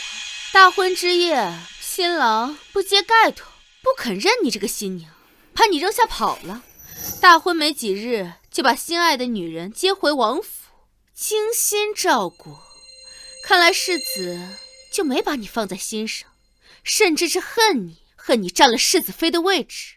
他为了心爱的女人，就不知什么时候对你痛下杀手了。胡说八道！谁说本世子要对世子妃痛下杀手？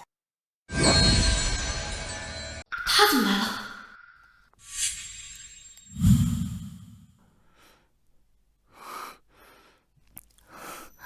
世子找我何事？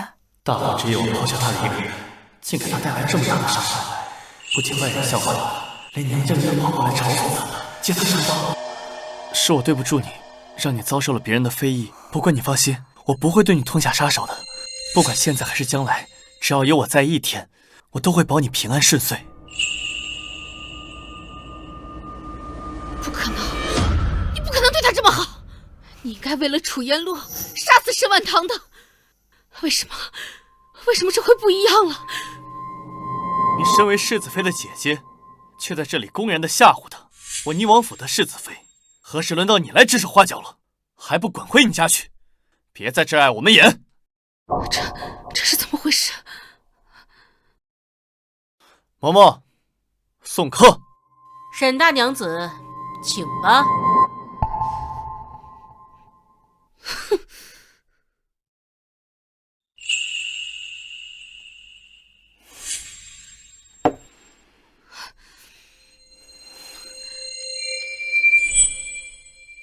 上一世，萧清源不曾对我说过半句好话，更没有对我笑过。现在，他竟然对沈婉棠笑了。走。沈婉棠，谢谢你，这些银子就当是我借你的，等以后我一定会加倍还给你。世子不觉得银子是俗物了？以前我买东西都是让下人去买，从来都不知道这些东西到底有多贵，我也不喜欢带这些金银俗物。燕洛也一样，她连挽头发的簪子都是我亲手给她雕刻的。那燕洛姑娘还真是高雅脱俗呢，确实是当下的一股清流。那世子以后多给她送一些木簪就好了，她一定会十分喜欢的。可千万不能给她送金银俗物，不然她就觉得世子不懂她了。你放心，我定是不会送她这些金银俗物，以后这些东西都送给你。世子说的极对，这些金银俗物送我就好。世子妃，您怎么还是把银子借给世子了？王妃嘴上说不管世子，可实际上啊，心疼得很。我若是把事情做绝了，恐怕他未必会开心。而且他是我的顶头上峰，我就要揣测他的心意，才能在王府立足啊。哦，原来如此。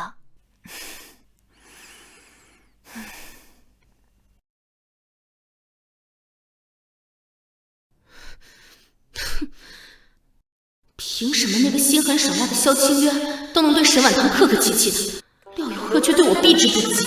我就不信他和沈婉棠前世能成就的佳话，我也可以。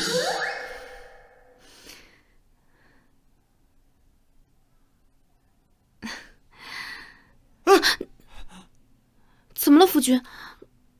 人家是看你读书累了，想给你按按肩。不用，你离我远一点。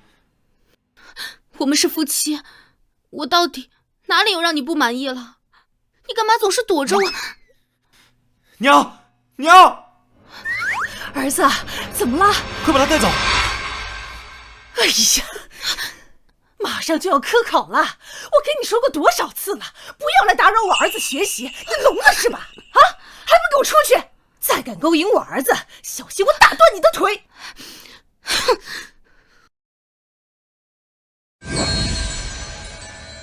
听说你又借了500两银子给世子。母亲，你知道了。我是看世子可怜，一时不忍才……母亲，您不会生我的气吧？你是个好孩子，母亲怎么会怪你呢？说实话，看他落魄成那样，我心里也不是滋味儿。看来我这次马屁拍对了。全嬷嬷，你陪世子妃去一趟渊儿的司库，把几年前陛下给的月光镯拿给世子妃，那是西域的贡品，放着也浪费。我做主送给世子妃了。多谢母妃。世子妃，请随老奴来。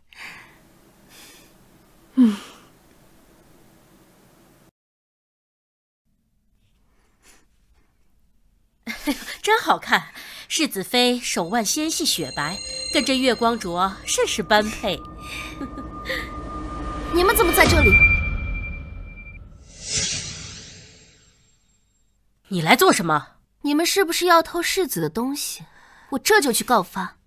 这司库已被王妃接管，如果你不嫌丢人，就去吧。死老太婆，竟然接管司库！我本来还想看看能不能拿走什么东西。楚姑娘，你要是没什么事的话，就请离开吧。这里的东西，你就算摸再多遍，也拿不走的。这里所有的东西将来都是我的，我不过是提前看看而已。你心疼个什么劲儿啊？你别以为长得像我，世子就会喜欢你。世子上辈子不喜欢你，这辈子、下辈子都不会喜欢你。他说上辈子，难道他也是重生的？如果有上辈子，世子喜欢的一定是我。你就别做梦了，世子上辈子喜欢的是我，甚至你本来都嫁不成世子，懂吗？你怎知我嫁不成世子？我就是知道，你若识相的话，就把从这里拿的东西交出来。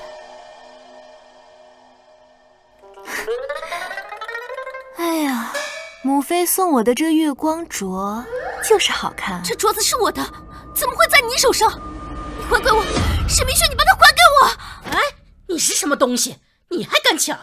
沈明轩，他竟连我的名字都叫错了，看来他是重生无疑了。这是我的，我的，还给我！你这个小偷，你就是个无耻的窃贼！你偷走了我世子妃的身份，偷走了我的生活，现在还要偷我的镯子，你还给我！这可是圣上所赐之物，圣上说了，这是给未来世子妃的。你说这是你的，你配吗？好，很好，我记住你们了。你们现在欺负我，等我以后当上世子妃，有你们好看。你，哼！世子妃没事吧？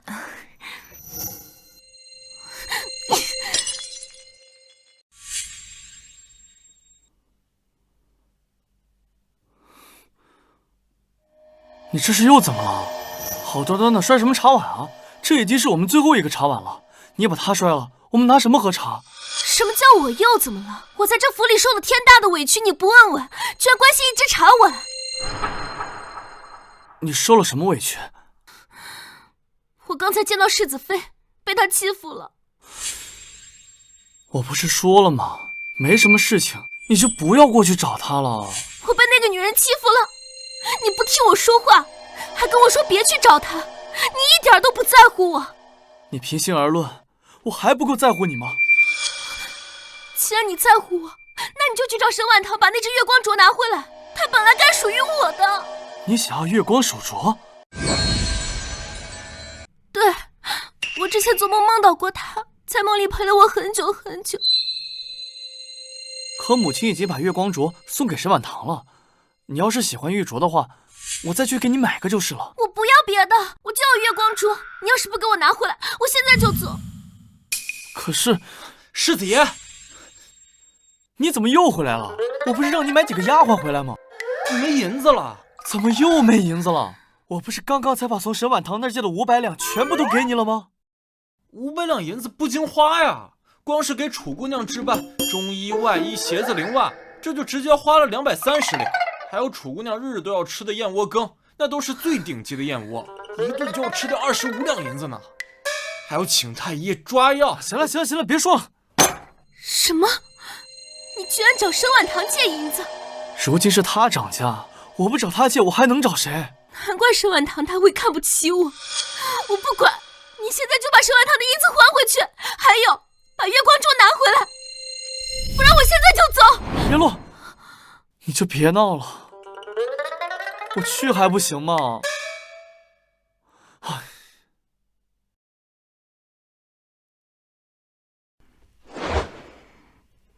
嬷嬷，这是我给王妃新研究的药膳，可以帮助王妃平心静气。你让厨房照着这个来做。世子妃有心了，老奴一定吩咐下去。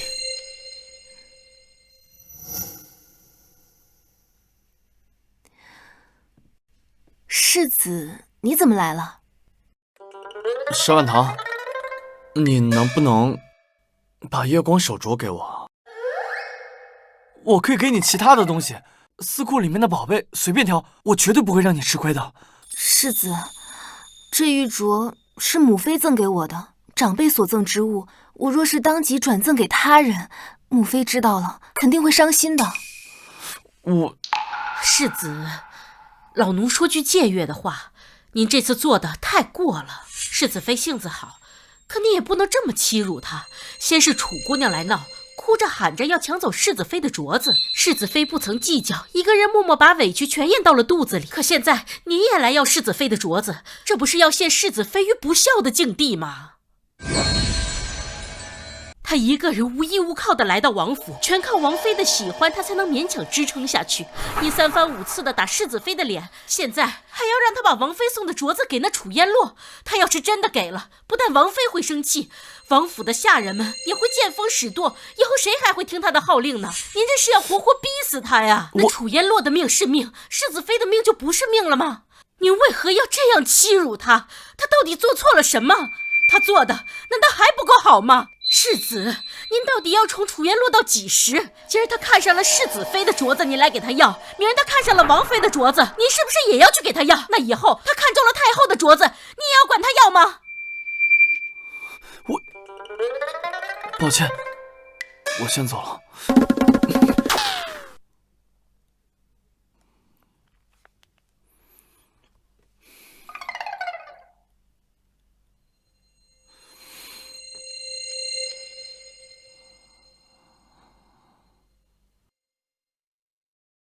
镯子没拿回来，我还是再给你买一个吧。世子，你有钱吗？你那银子都是向沈婉堂借的。我一定会有钱的。这种穷酸日子，我真是受够了。不行，我可是重生的，必须想办法搞到钱。世子，听闻世子跟温伯府的大公子交情颇深，你若是开口向他借钱，他应该会同意吧？等日后发达了再还给他就是了。你说的对，我可以找元征去借，他外祖可是江南富商。今天晚上我们就把他请到家里来喝酒。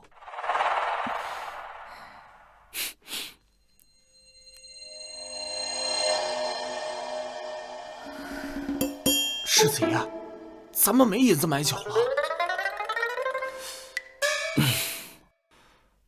他就不能自己带吗？最好再带几只烧鸡，几只醉蟹，几个下酒小菜。哪有请客吃饭让客人自带酒菜的？好丢人呢！自带酒水？是啊，莫姬觉得太丢人了，心里憋屈死了，所以私下找我吐槽那个楚烟落太奇葩了，竟然撺掇世子去找温伯府的大公子借钱。他怎么知道对方一定会借？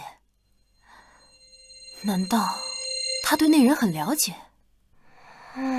杜鹃，你去找几个机灵的小厮，盯着世子院里的动向。今晚要是发生了什么，1五1十告诉我。是，小姐。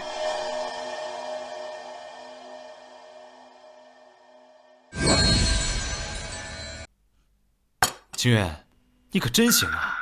怪不得一直不肯让兄弟我见楚姑娘呢，原来是因为楚姑娘美若天仙，怕我们跟你抢人啊！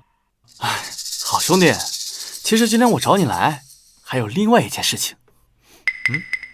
能不能借我点银子花花？都是兄弟，什么借不借的？明天我就叫人给你送府上去。真的？那我要1万两，你也给？给，怎么不给？不过，让我给多少，这个得看你的本事了。什么本事啊？喝酒的本事啊！你把这都喝了，我就给你1万两。好，说话算数啊！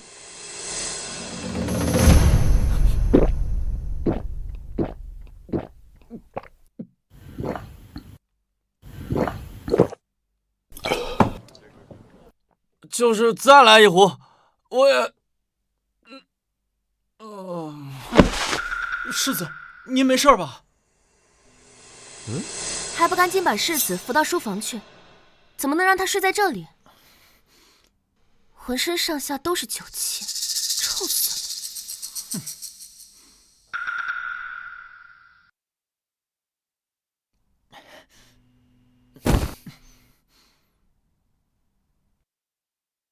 再来一壶。哎，世子，您小心点儿。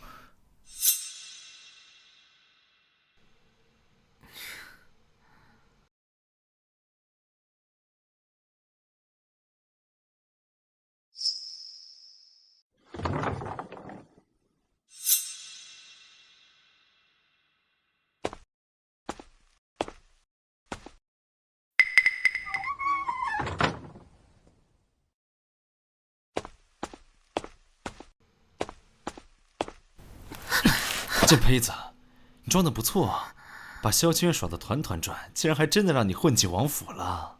世子就在隔壁，我们这样不好吧？装什么装啊？今夜你不把爷伺候好了，我就告诉萧清渊，你怀的那个野种是我的。还有你写给我的上百封情书，拿给他看看，好叫他知道你对我到底有多爱慕巴结。你不能给他看。那你还等什么？小公子，我这次找你来是想跟你谈笔生意的。都什么时候了，你还跟我谈生意？我研究出一种果酪冰丸，如果能在你的酒楼里售卖，一定会大赚一笔。到时候分我30%利可好？好啊，先把我伺候好了，其他的都好说。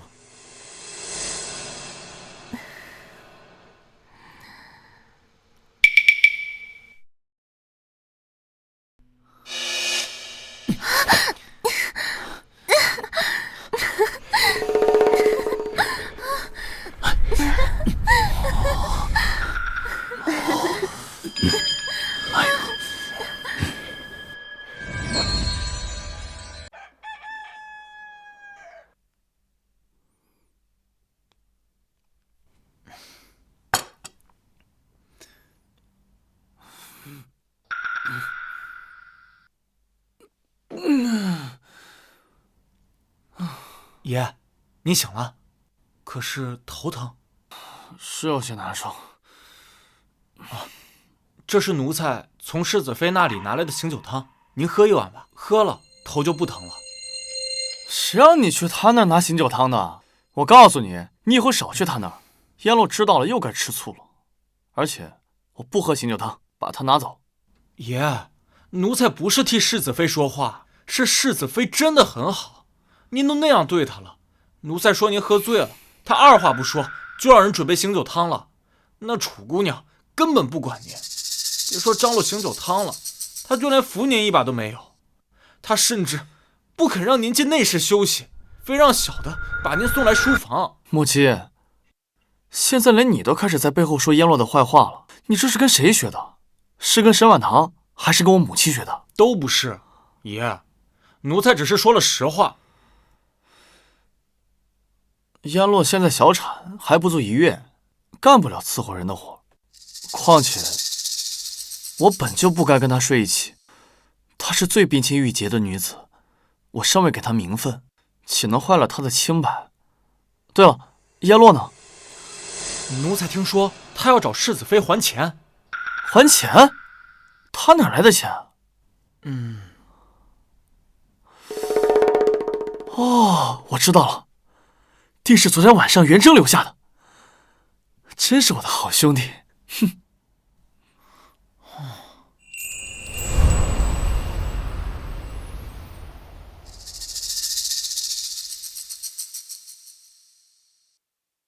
你怎么来了？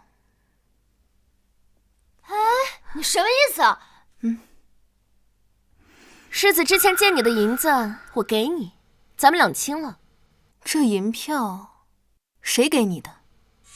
当然是我自己赚的。我告诉你，我很快会赚更多的银子，富甲一方的。不像你，就是个寄人篱下的可怜虫。这句话还是送给你自己比较合适吧。我跟世子才是真夫妻。世子夜夜都离不开我，你呢？他和你圆房了吗？我要是你啊，早就没脸在王府待下去了，灰溜溜的走了。来人，请世子妃吩咐，把这个有伤风化、不知廉耻的贱妇给我拉下去，关进柴房。放开我！沈婉堂，你疯了吗？世子把我当宝贝一样护着，你敢捆我，你死定了！是吗？那等世子来了，我倒是要看看是谁死定了。带走！放开我！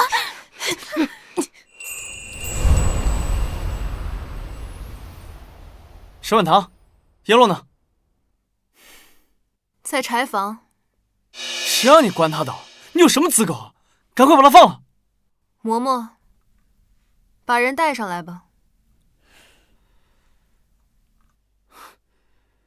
让你管了几天家，你便张冠到不知道自己姓什么了，是不是？我告诉你，就算燕落没有世子妃的名分，在我心里，她也比你重要1000倍、10000倍。你现在就给我滚出王府！我们王府不要你这种表面大度、私下嫉妒的小人。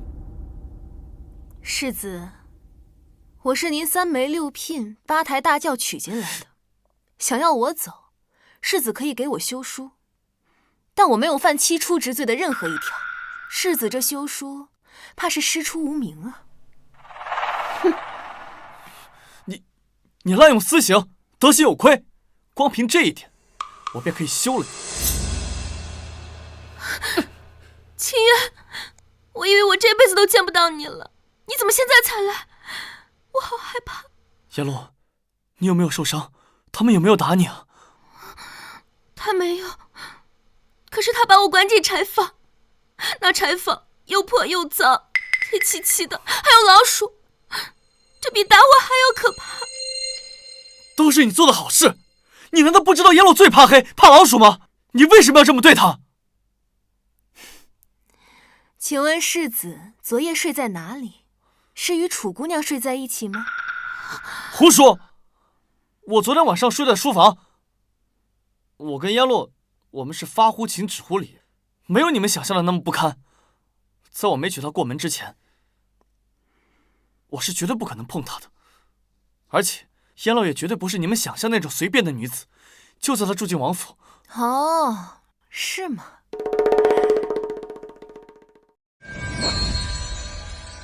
我就知道世子是一个恪守本分、疼惜楚姑娘的好男人，所以我想请问楚姑娘，昨夜与你彻夜纠缠，在你身上留下痕迹的男人到底是谁？你在说什么？我听不懂。听不懂？可不久前还特意扯开你的衣领，给我看你身上的痕迹，怎么现在又不认了？你血口喷人！世子，你不要听他胡说，他就是嫉妒我得你喜欢，故意污蔑我。沈婉堂，你到底要干什么？你要逼死燕落才罢休吗？你以为王府是筛子吗？什么男人想进便进？更何况，昨天星河院除了我之外，没有别的男人。世子不是想知道我为什么把楚姑娘给绑起来吗？现在我告诉你原因。是因为他与男人私通，王府绝不允许这种事情发生。作为管家主母，有权利、有责任查清楚这件事情，给王府一个交代，也给世子爷一个交代。我不需要什么交代，燕落不可能与人私通苟合，他是最清冷骄傲的。更何况，你就算污蔑他，也要找个像样点的理由吧。嬷嬷，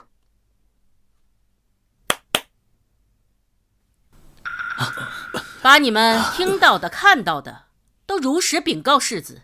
昨夜奴才2人路过世子的院子，听到里面有一阵男女欢好的声音。那女子的声音就是楚姑娘。过了一会儿，袁大公子从房里出来了。不可能，我不相信！现在整个王府是你掌家，你说一句，他们谁敢不听？他们都可以帮你污蔑燕落，都可以帮你做伪证。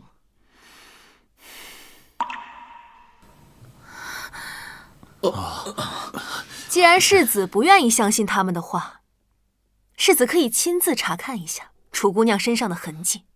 她身上那些痕迹，总不至于是我叫人弄的了吧？沈婉堂，休想剥我衣服侮辱我！你今天欺负我，欺负的还不够吗？我就是死，也不会让你看我的身子的。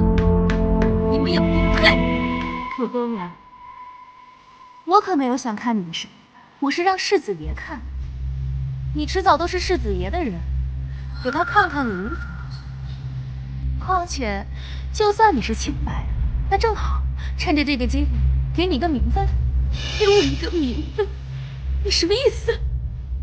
是要让我给世子道歉？这绝不可能！我楚烟落这辈子绝不与人为欠，要做我也是要做正妻。你若是不想亲自查看，你也可以找一个信得过的人帮你看一下楚姑娘的身体状况。若是我诬陷她，我自会向她赔礼道歉。若她真在王府与男人苟合，那我绝不轻饶。耶洛绝对不可能与其他男人私通苟合。你让耶洛受了这么大的伤害，一句道歉就想了事，你未免想的也太好了吧？那世子说该当如何？若耶洛证明他是清白的，你便自请下堂，拿着休书滚出府，再也不许出现在我们面前。世子不可！好，就按世子说的办。耶洛，你就把领子扯开一些吧，让他们看看，证明你是清白的。本身就是清白的，不需要证明给任何人看。他们也不配看。耶洛，我知道你不愿意，但你能证明你是清白的，他就能自请下堂。他离开了王府，我们在王府的最后一个阻碍也没有了，到时候我就可以光明正大的去娶你做世子妃了。不行，今天谁也别想看我的身子。可是今天世子必须先看我的身子，才肯娶我。这世子妃不当也罢，我回季心安当姑子去。虽然轻了，但所有人都很尊重我，不会动不动就扒我的衣服。耶洛，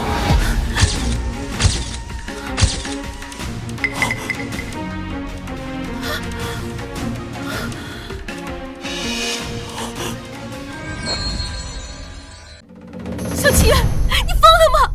你在干什么？沈万堂说的是真的，你真的与人私通苟合了。清月，清月，你听我解释，不是这样的。你弄疼我了，你放开我！我都已经看到了，你还在狡辩。平时我连一根头发丝都舍不得碰，你要什么我便给你什么。就算你跟别的男人怀的野种，我还是会努力的说服自己，你就是这么报答我的。不是的，清月，你误会我了，我是被威胁的，我是受害者。到现在了，你还在骗我？你把我当傻子吗？我把我的心，我所有的爱，甚至我的灵魂都给你了。我顶着父亲母亲的压力，冒着天下之大不韪，照顾你，保护你。可你呢？你就是这么对我的。世子，你误会我了。你对我那么好，我怎么可能跟别的男人好呢？昨夜我是被灌醉了，我根本无力反抗啊！你一会儿说是被灌醉了，一会儿又说是被威胁了，到底哪个才是真的？怎么，编不出来了？没关系，你有一整夜的时间可以编。全嬷嬷，把这个不知廉耻的女人给我带下去，关进柴房。世子，这一切都是沈婉堂做的局，他嫉妒我，他的目的就是要赶我出府，所以设下这个圈套。世子千万不要中计了。才这么一会儿的时间，你就已经编了3个谎言，那过去那么长时间，你说的又有多少是谎话？我没说谎，我说的都是实话。你明明知道我性格是多么的清傲，我根本不屑于撒谎。好，告诉我，你之前肚子里面怀的孩子到底是谁的？难道他怀疑那个孩子是元征的了吗？真的不知道，我不是早就跟你说过了吗？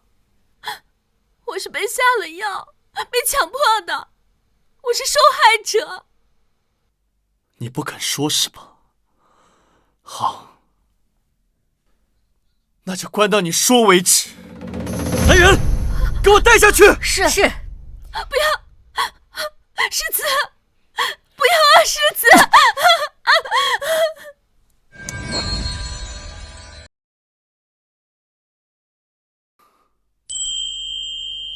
对不起，是我误会你了。事情弄清楚了就好。世子爷应该还没有用晚膳吧？我已经让人做了你喜欢吃的东西，送到你院子里去了。你累了一天了，就回去好好休息吧。你不生气吗？世子爷说，我该不该生气啊？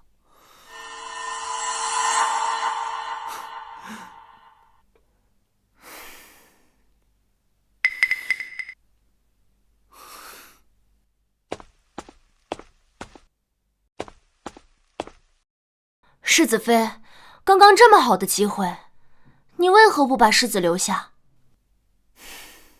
杜鹃，你还是不懂我。是。世子当真对那个贱人彻底失望了。是啊，王妃，咱们终于盼到这一天了。哎呀，老天保佑，老天保佑，我儿总算清醒了。这也多亏了世子妃。如果不是他当机立断，那个贱人还不知要蹦跶多久。王妃，你打算怎么处置他？明日就把他送回尼姑庵去，别脏了我们王府的地界。是。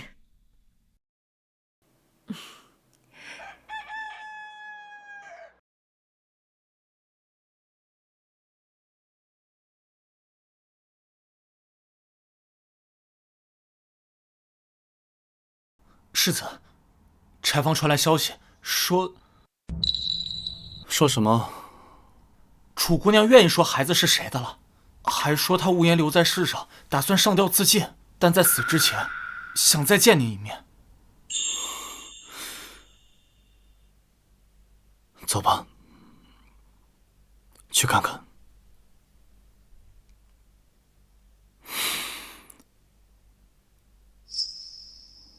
他要寻死，奴才才不相信他舍得死呢。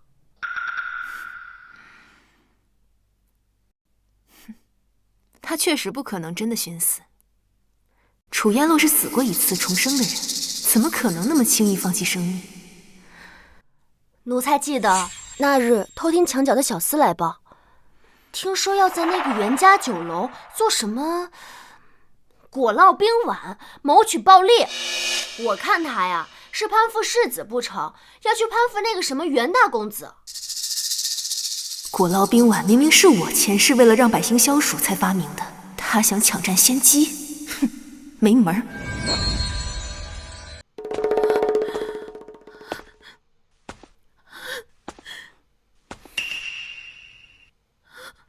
清渊，你终于肯来见我了。你这是要寻死吗？可我已经不相信你了。所有人都可以误解我，但唯独世子你不行，因为你是我最在意的。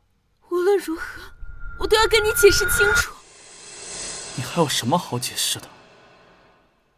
世子，昨晚和我苟合的人就是元征。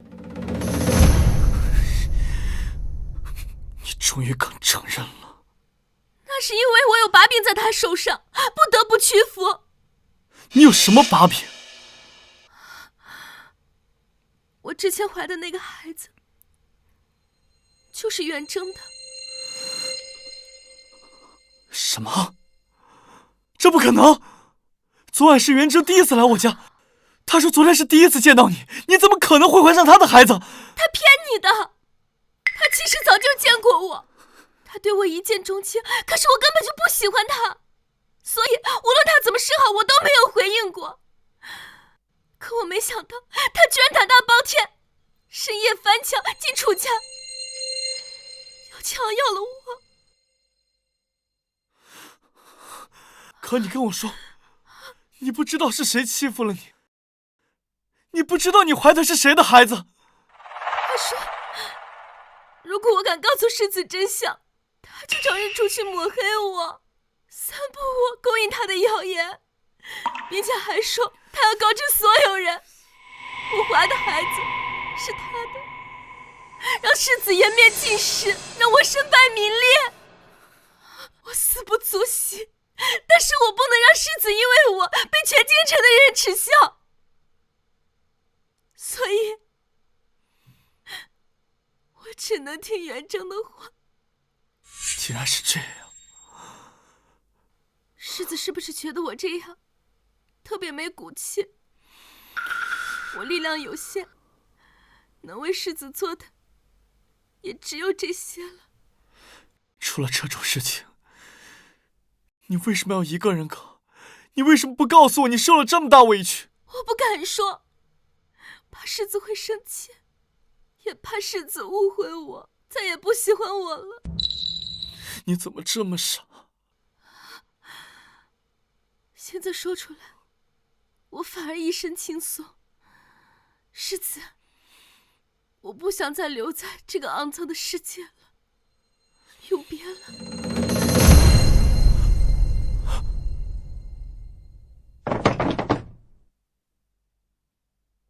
叶落！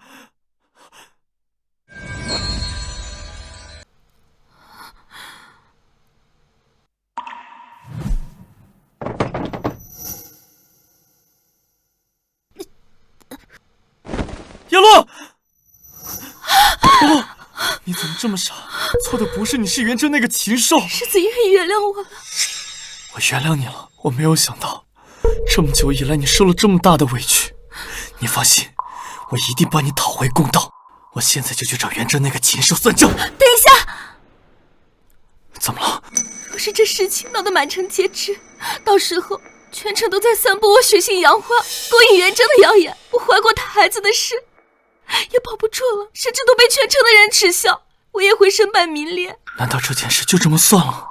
那是我一直以来的伤痛，我不想再揭开伤疤了。以后世子不要跟他来往就是了。再说，袁家也不是良善之辈，我不希望你跟他们起冲突。若不答应，那我就再死一次。好，我不去了，你别想不开了。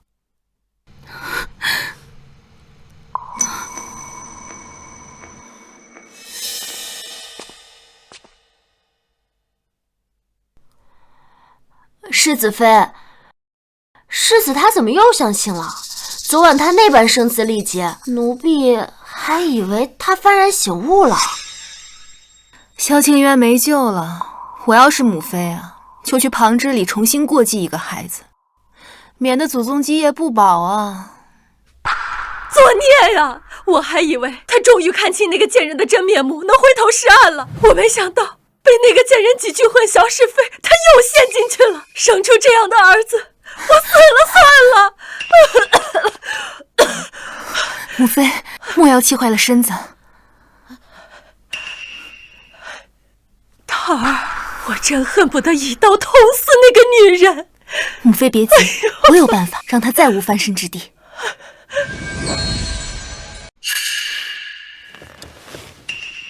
我已经把元真的银子全部都还回去了，从今以后我跟他恩断义绝。世子这么做都为了我，我很感动。从前我不喜金银俗物，但日后为了世子，我愿意赚钱谋生。燕露，我怎么能让你去赚钱谋生？我还有其他朋友，大不了我再向他们借就是了。你先听我说，我发明了一种果酪冰丸，十分可口美味，一旦上市一定会大受欢迎。我已经跟青云楼说好，在他们店里售卖，很快我们就会有很多银子。你竟然还会做这些，你真能干。不过你是怎么认识青云楼的人？青云楼其实是袁家私下的产业，不为人知。这件事千万不能让萧清渊知道。我从前经常光顾这家店，去多了就熟悉了。3日后就是果酪冰碗正式上市的日子，作为发明者，我也会亲自前往。世子跟我一起去吧。好，你的生意我一定捧场。世子妃，打听到了，庆运楼已经开始造势了，他们派人四处宣扬，说他们最近呀会推出几道天下惊奇的食品，还说制造这些食品的人是一位天下无双的奇女子，邀请天下名流3日后去庆运楼品尝呢。现在啊，人人都被吊足了胃口，京城里很多人都在好奇，能让庆运楼如此造势的奇女子究竟是谁？她发明的小吃又是多么奇特？庆运楼的席位全都被一扫而空了。前世我做的小吃流传广泛，楚烟洛必然吃我，才会如此如法炮制。但我的配方可不是那么容易模仿的。造势造得这么大，也不怕白忙活。既然他那么爱出风头，我就在那一日让他出个够。若非提前预定了位置，我们都进不来。这楼下乌乌压压全是人，门外还有这么多人在排队。庆运楼这次还真是声势浩大，来的人越多，等一下就越热闹。咱们呀，负责看戏就好。客官，这是您要的本店新推出的特色小吃，您尝尝。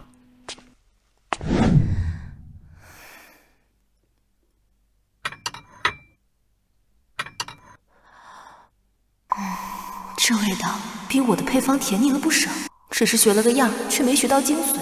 世子妃，这味道虽然不错，可平日王府厨子做的比这还要好吃啊！只不过是模样新奇了些，可就这几样东西，就卖了足足136两纹银，这也太黑了吧！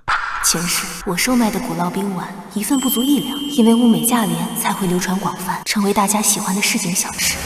他们的售价只有王公贵族才吃得起，而平日里能吃得起的人，定是山珍海味吃惯了。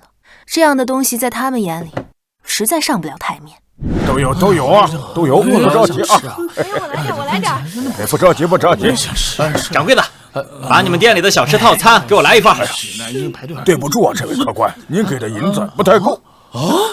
你可看清楚了，这可是10两，这几份小吃居然不够。那我们怎么吃得起？我这套餐呀，一共需要136两银子。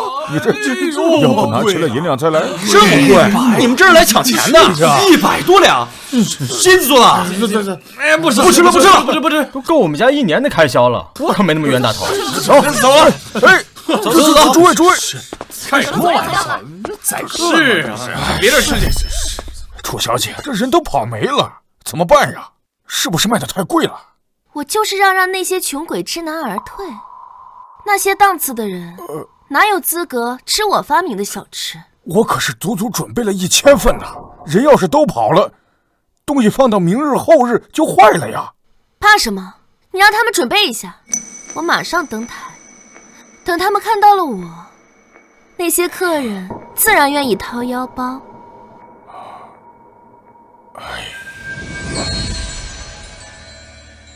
待会儿见到温伯，该怎么说记住了？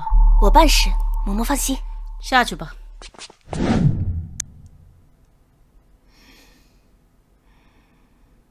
不好了，夫人，最近京城一直流传着少爷的坏话，说他是一个强奸妇女的恶霸，还有人义愤填膺想去报官呢。什么玩意儿？我儿何时强抢民女了？就是之前一直纠缠着少爷不放的那个楚烟洛，她如今进入了宁王府，到处跟人说她怀孕，是少爷对她用强，还说至今少爷还对她纠缠不放呢。放他娘的屁！这个贱人，当初死缠烂打想嫁进我们家，尚在闺中就多次勾引我儿，我就没见过这么不要脸的东西，居然敢坏我元府的名声！去，把他之前写的那些没羞没臊的情书给我找出来，我要去宁王府讨个说法。他不在宁王府，而是去了庆运楼。哼，还敢去我们袁家的酒楼，看我不扒他一层皮！诸位，且慢。这位就是楚姑娘，她冰雪聪明啊，不但发明了果烙冰丸这样的好东西，还有各式各样的小吃。诸位如果想尝尝楚姑娘发明的美食，那就赶紧来我们庆运楼吧。这楚姑娘长得跟仙女儿似的，竟然还这么懂生活，我真是越来越喜欢她了。楚姑娘长得仙女，喜欢楚姑娘的人多的是，人家萧世子早就把她接回王府了，听说还要让她当世子妃呢。你呀，排不上号喽。排不上号，不当我喜欢人家呀？是吧？我可以用实际行动支持他。世子，这人好多啊！这些都是叶落的功劳，你没看到这些人多仰慕他吗？银子，我也要多买几份支持他。我这只有5两银子了，这还是跟杜鹃借的。你算了，5两银子倒也够了。小二，把你们这的小食都给我上一份。这位客官，你没开玩笑吧？这么点碎银还不够一份果酪冰碗的。果酪冰碗多少钱？1碗136两。你说什么？世子，这一套100多两银子，比您1个月月例都多呀。叶落不是不喜欢金银俗物吗？现在怎么为了赚银子，把几样普通的点心定价这么高？世子，你来了。世子来了。哎呦，叶落，这几样东西是不是定价太贵了？虽说模样新奇，可是普通人根本就吃不起啊。世子若是觉得贵，不吃就是了。你也知道，我对金银俗物不感兴趣。我定这样的价格，根本不是为了赚钱，我只是为了让这里的食客有里子有面子。可是酒楼有面子，向来都是因为菜品和品质，何止是因为价格了？这些东西除了我，根本没人能做得出来，他们独一无二，难道不值得高价吗？谁说你们家东西独一无二了？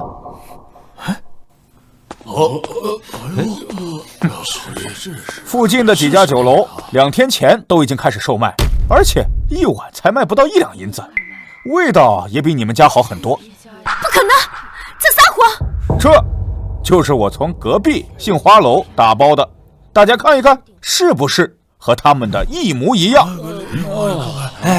你看，而且味道还比他们好得多，不像他们的那个甜的发腻，还真是一模一样，是吧？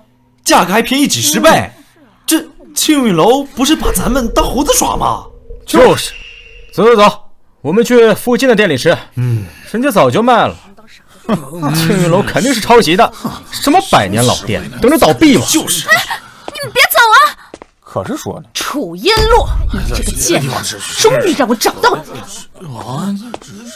这位不是温伯府的袁夫人吗？先别走，留下来看看。温伯夫人，她怎么来了？好戏要开始了。世子救我！不要怕，有我在。贱人，是不是你在外面到处传我儿强占了你？我没有，夫人误会了。误会？现在街头巷尾都在传我儿强抢民女，不是你在说，还能是谁？袁夫人，这些事情难道不是袁征做的？他做的，别人就说不得。就算是你们袁家的名声受损，那也是袁征咎由自取。世子，你不会天真的以为这女人是什么好东西吧？当初我看不上她死缠烂打的勾栏做派，不准袁征同她来往。她倒好，连着多日钻狗洞，到内院爬我儿的床，还蓄意怀上孩子。你说什么？这不可能！这定是你为袁征脱罪的说辞。他的做派，温伯府上上下下无人不知，无人不晓。还有这些，都是他给我儿写的情书，足足上100封，上面的话骚气露骨，比青楼女子还下贱。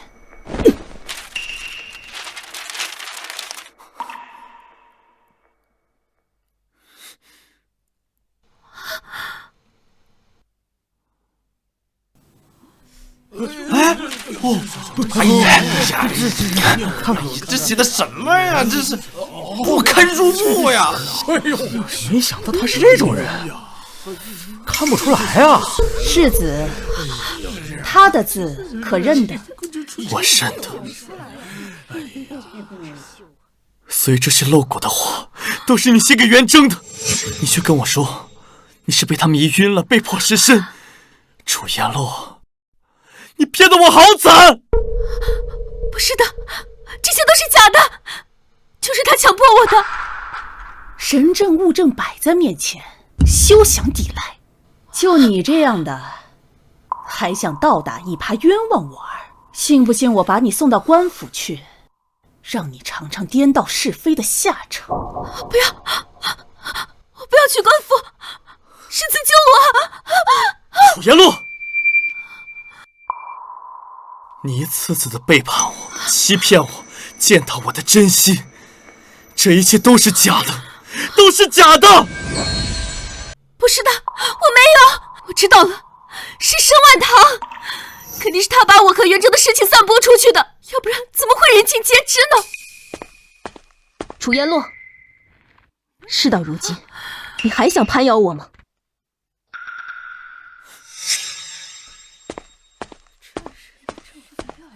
世子妃，你怎么来了？沈婉堂，你是来看我笑话的吧？我不是来看你笑话的，我是想向你讨个说法。我想问问，这果烙冰碗明明是我发明的，怎么就成了你的东西？什么？你发明的？不可能！附近那些店铺的配方也都是我提供的，上市的时间也比庆运楼要早，谁偷了谁的，一目了然。原来真正的发明者是世子妃呀，太奇葩了！偷了人家的丈夫不算，还偷人家的配方。不是的，他在骗人，是他偷了我的，还提前公布出来。我说怎么有人家会做呢？早在2个月前，我就已经给母妃做过，那个时候你还在尼姑庵呢。我说你怎么突然会做这些？原来连这个都是你偷了世子妃的。我会做这个是因为前世。难道你也？不可能啊！我发明这果烙冰碗，是为了给百姓们增添几分乐趣甜蜜，故而薄利多销，而不是为了让你哄抬高价、借机敛财的。世子妃说的好呀，有些人就是贪银子，什么招都用了。这样就是啊，你看看呐，要是庆运楼还跟他合作，心思太大，别来了，都别来了。是啊，就是不来了，我再也不来。赶紧滚吧！趁早关门算了。就是。贱人，都是因为你坏了我们袁家庆云楼的招牌，毁了我们百年老店的名声。你说什么？这庆云楼是袁家的？没错，庆云楼是我儿名下的产业，之前生意一直很好，有口皆碑。现在被他害成这样，我绝饶不了他！我说你怎么认识庆运楼的老板？原来这里的老板就是袁征，你跟他合作还让我来捧场，这就是你跟我说的在强迫你。我这都是为了谁啊？还不是因为你没本事，连银子都拿不出来，养不活我。你宁愿把金银珠宝都送给沈婉堂，也不送给我。我再不自己赚，等着吃土吗？楚颜洛，你何时变成这个样子了？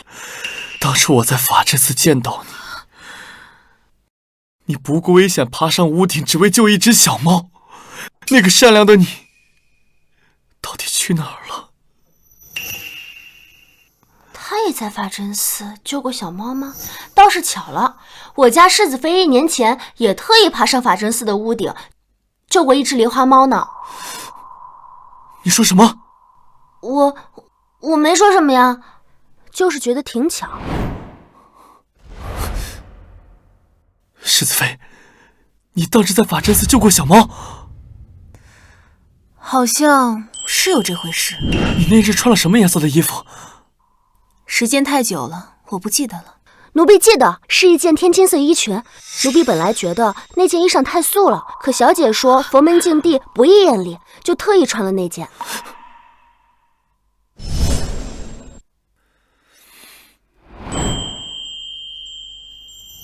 这世上竟有如此出尘脱俗的女子，像仙女一般善良，天青色，所以在法真寺见到的根本不是什么楚烟洛，而是你。世子，你看到的喜欢的人都是我，我那天就穿着天青色的衣服。你闭嘴！我后来问你，你支支吾吾的说自己穿了一件白衣救猫，还说什么夕阳西下，我看错了颜色，信以为真。所以连这件事情都是你在冒充世子妃。若早知那日的人不是你，我根本不会一下子喜欢上你，更不会对你掏心掏肺，认定你是个善良的人。不，我不相信，沈婉堂根本比不上我，是他模仿我，是他东施效颦。世子，你忘了吗？我们在一起的时候那么快乐，你不能抛下我不管了。怀了别人的孩子来找我接盘，你为了一碗燕窝羹大闹王府，还把奸夫找到家里，还在我的床上苟合。你说这是快乐？你告诉我什么是快乐？这也太不要脸了！世子真能忍呐！这世子妃也是倒霉，怎么嫁给了这种人？脸都不要。世子妃，世子，天色已晚，我就先回去了。还望世子以后擦亮眼，不要再看错了，别再让父王母妃伤心了。楚烟洛，从今日起，不准你再踏入王府半步。我会找人送你回尼姑庵，严加看管，说你再敢出来兴风作浪，杀无赦！说的就是呢。要我说呀，这世子之前也真是够糊涂的。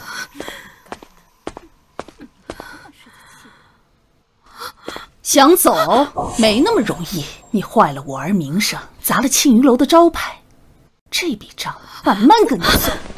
来人，把他给我带回温伯府去。不要，放开我！走。世子妃，原来当初世子真正喜欢的人是你啊！这次他看清了楚烟路的真面目，肯定会回头是岸的。你们终于能修成正果了。杜鹃，他若是来找我，就说我身体抱恙，不想见人。这又是为何呀？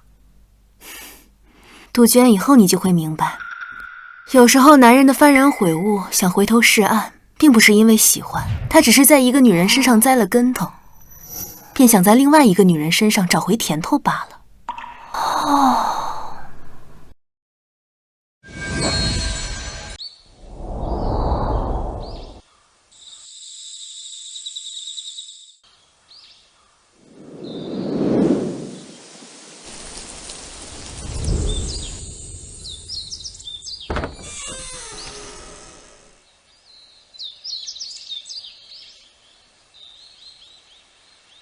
世子，世子妃身体抱恙，她不愿意见你。我知道，她不愿意见我，但我这次是真心悔过。如果她原谅我，一定要告诉我。是。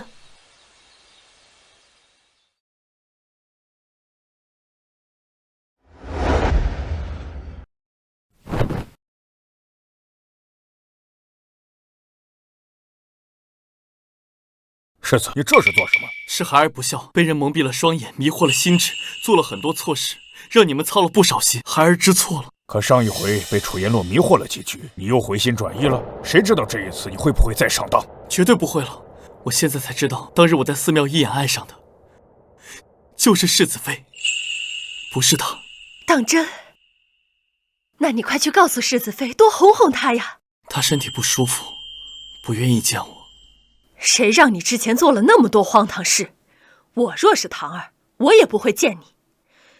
你给我好好表现，堂儿心软，自会愿意见你。你若是执迷不悟，就等着孤独终老吧。孩儿谨记。你能清醒，全靠世子妃聪慧机警。我时常想，定是老祖宗都看不下去你荒唐糊涂，才会派堂儿过来收拾你。好了，起来吧。过几天你表兄就要回京城，到时候你带他多出去转转。真的？表哥常年在外经商，我已许久没见。他虽比你只大2岁，但他却比你成熟了不少。如果你能够像他那样自立自强，我和你母妃也就不担心你了。世子妃不想见我，是不是觉得我心智不够成熟？若是我能改变，她会喜欢上我吗？王爷、王妃，世子爷，沈家那边传话，沈大人病了，想请世子妃回府探望。快，你去跟世子妃说一声。是啊。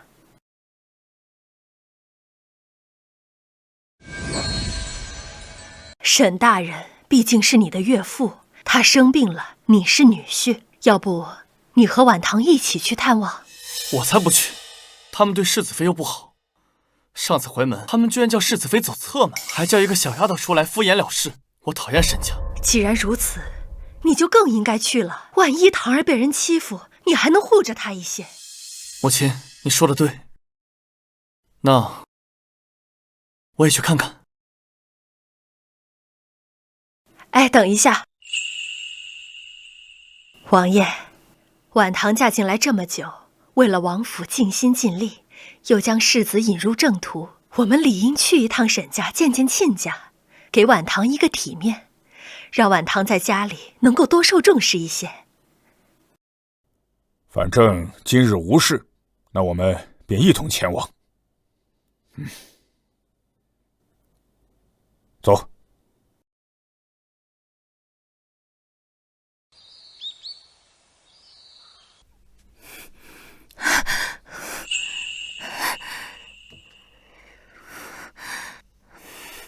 父亲没病，为何要差人去王府送信，说您病重？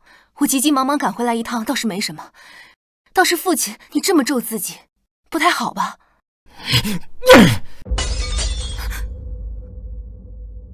不孝的东西，嫁进王府之后翅膀都硬了，竟连我的话都不听了吗？我何时不孝了？你去王府前分明答应过我，要在宁王面前替我说好话，助我升官，可如今一点动静都没有。托人给你带信，你竟从未回复，你心里到底还有没有我这个父亲？你又不是不知道，世子并不喜欢我，我在王府连自己都要养育不起，却有什么资格让王爷给您晋升？还不是你无用，连男人的心都抓不住。堂堂世子妃竟比不过一个外室，真是个废物。原来我在父亲眼里只是一个让您上位的棋子。这是说的什么话？你父亲得势，你在王府才能站得住脚跟啊，不然日后你被欺负了，我可不管你。我在王府受委屈的时候，你们可曾问过？父亲送来的那些信我都收到了，上面除了提父亲自己，可曾提过我半个字？若是我不孝，也是父亲不辞在先。没有我，你能嫁进王府？没有我，你能当上人人羡慕的世子妃？我今日就要好好的教育教育你这个白眼狼！来人，把我鞭子拿来！我看谁敢！我乃宁王府世子妃，打我就是打宁王府的脸，就不怕王妃和王爷怪罪吗？父亲，您可别被他给骗了。宁王和王妃，我再清楚不过了，他们最是冷血无情了。别说是打他一顿，就是他死了，他们呀，连眉毛都不会皱一下。上次去王府，你也应该听说了。宁王妃她疼爱我，将我视如亲生女儿，更是将王府的管家之权给了我。你们若是敢伤我，她定会掀了这神府。你说什么？你拿到管家之权了？娘，千万别被他糊弄了。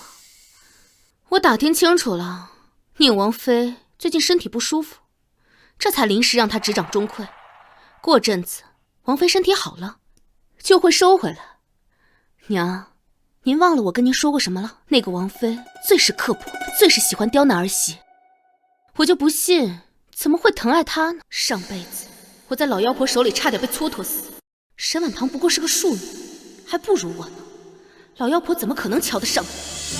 老爷，轩儿说的有道理，但凡王府的人重视她，也不会任由那个妾室作威作福至今了。她如此没用，还敢顶撞，要不给她点教训，日后她更不听话了。把我鞭子拿来！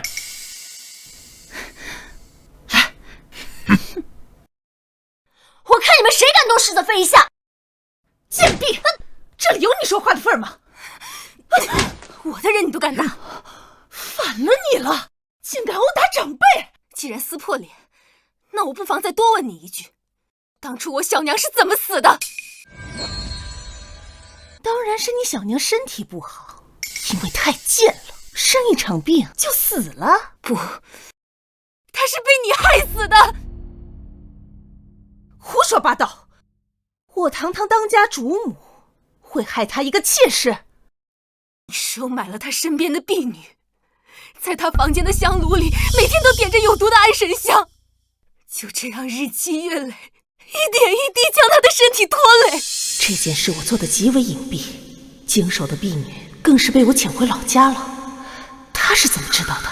我帮着廖有鹤查案的时候，无意中发现一种有毒的安神香，味道熟悉，才知道真相。我小娘她为人善良，行事低调，她究竟哪里得罪了你，让你这样痛下杀手？老爷，他定是为了摆脱鞭刑，故意编排我，不要上当了。够了！人死都死了，还说这些有什么用？倒是你，敢打你母亲，下一步是不是还要打我呀？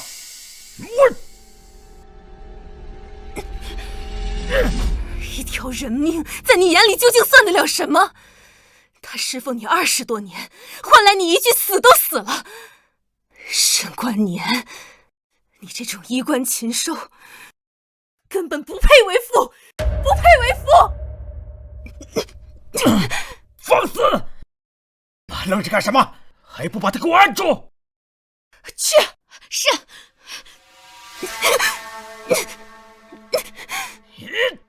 住手！在做什么？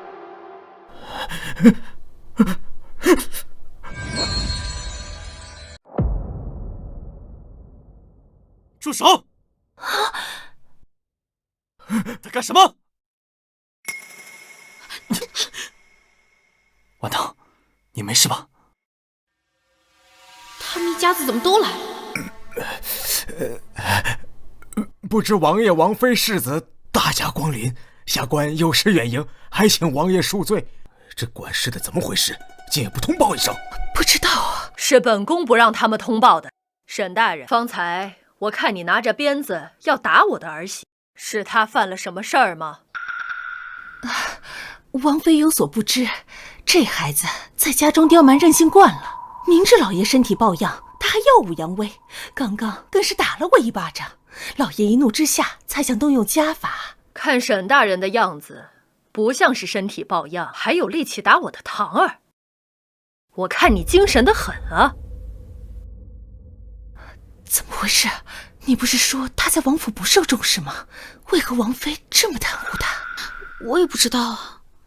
王妃息怒，都是误会，误会。什么误会？上次世子妃回门，你们就有意怠慢她，这次更是变本加厉。既然动起手来，这么粗的鞭子砸在人的身上，恐怕半条命都没了吧？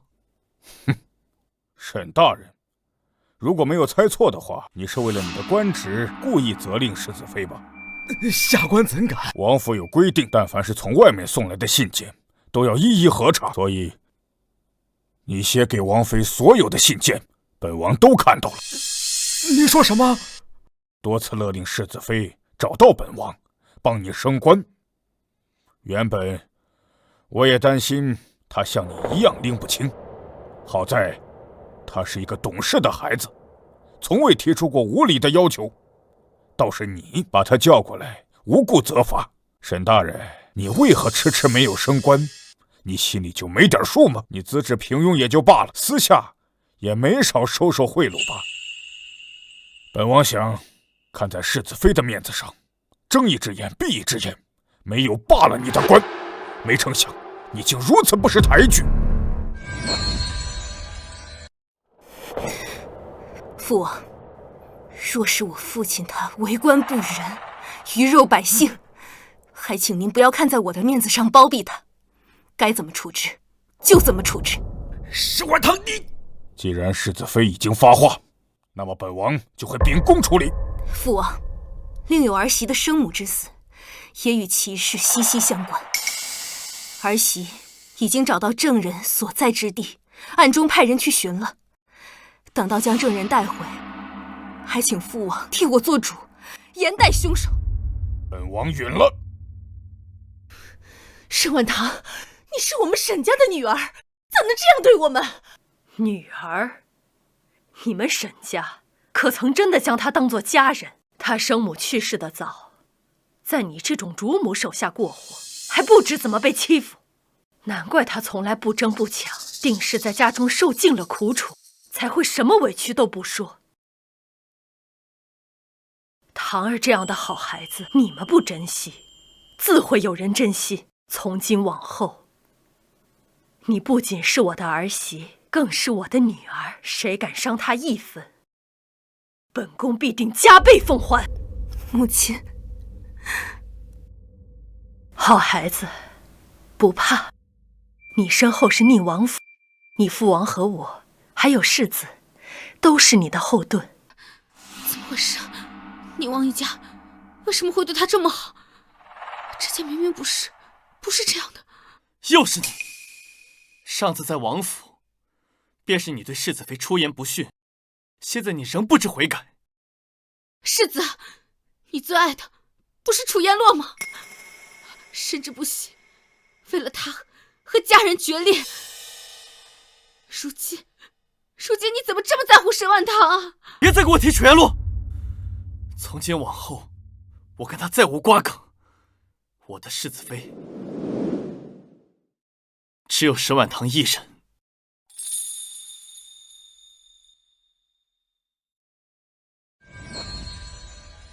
本来王爷和本宫还想来见一见亲家，现在看来你们根本就不配。堂儿，跟母亲回去，以后这晦气地方不来也罢。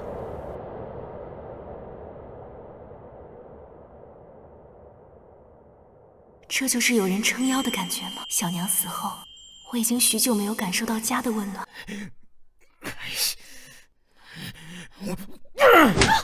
都是你们两个非胡说八道，非说沈婉堂在王府不受待见，现在好了，王爷要查办我，我要是丢了官，都是你们两个害的。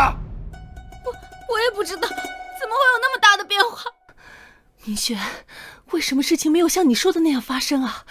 那廖有鹤还能出人头地，当上大官吗？一定能，不然我嫁过去，吃了那么多苦，不是都白费了吗？老爷不好了，姑爷被抓到官府去了。什么？他今天不是去书房读书了吗？为何会被抓？难道他跟同僚打架了？沈明轩，你不是说廖有鹤是考进士的料吗？我还特意托人送他去明哲书院读书，他竟给我惹是生非。姑爷不是打架，那是怎么了？哎呀，听说他是调戏了一个同窗男子，被对方揭发，闹到了院长那里。他调戏的人又恰好是鸿胪寺少卿的儿子，对方不肯放过姑爷，非要报官啊！你说什么？廖有鹤，他调戏一个男人，难怪他从不与我同房。我每次与他亲近，他都避我如蛇蝎。原来，轩儿，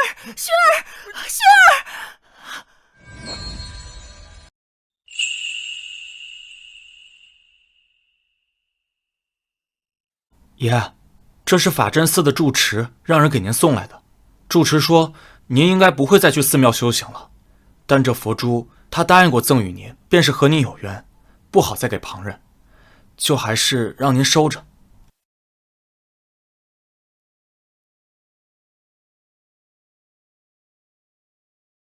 住持有心了，都怪我，一会儿闹着要当和尚，一会儿又不当了，给住持添麻烦了。爷，您如今真是不一样了，事事都会先反省自己。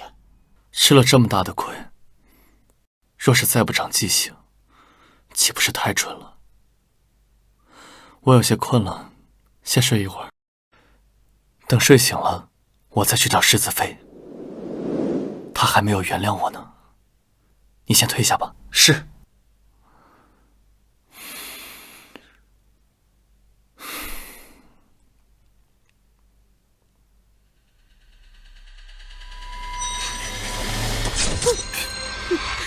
就算是死，我也要拉你陪葬。沈婉堂，这辈子就像烟花。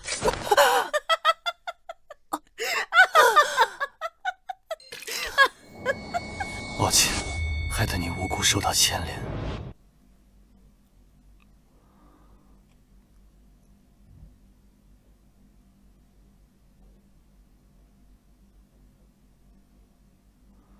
往后余生，我会常伴青灯古佛，替你超度。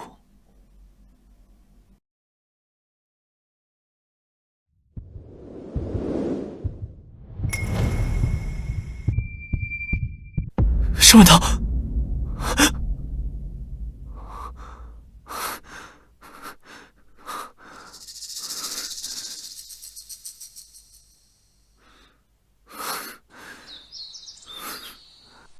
世子妃，奴婢听说沈明轩家的那个书生廖有鹤调戏了不该得罪的人，被人打断了手脚，送去官府，连科考的资格都取消了。没想到廖有鹤这个癖好这么快就被发现了。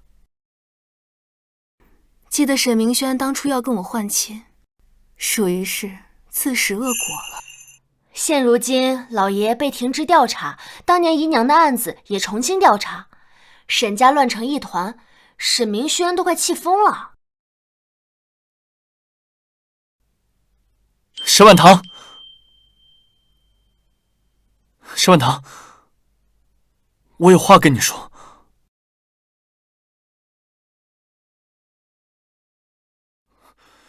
我做了一个梦，梦？不知世子做了什么梦啊？在梦里，我娶的人并不是你，而是你的姐姐沈明轩。是吗？但是我们的关系很差，那时候我还被楚颜洛蒙在鼓里，以为他是好人。你姐姐嫁给我后，因为嫉妒害死了楚颜洛，我对她恨之入骨，所以就对她下了剧毒。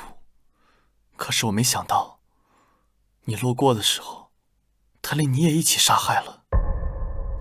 然后呢？后来我对你的死很内疚，毕竟你是无辜受害，被我牵连。那个时候，我出家为僧，就将手腕上的佛珠送给了你。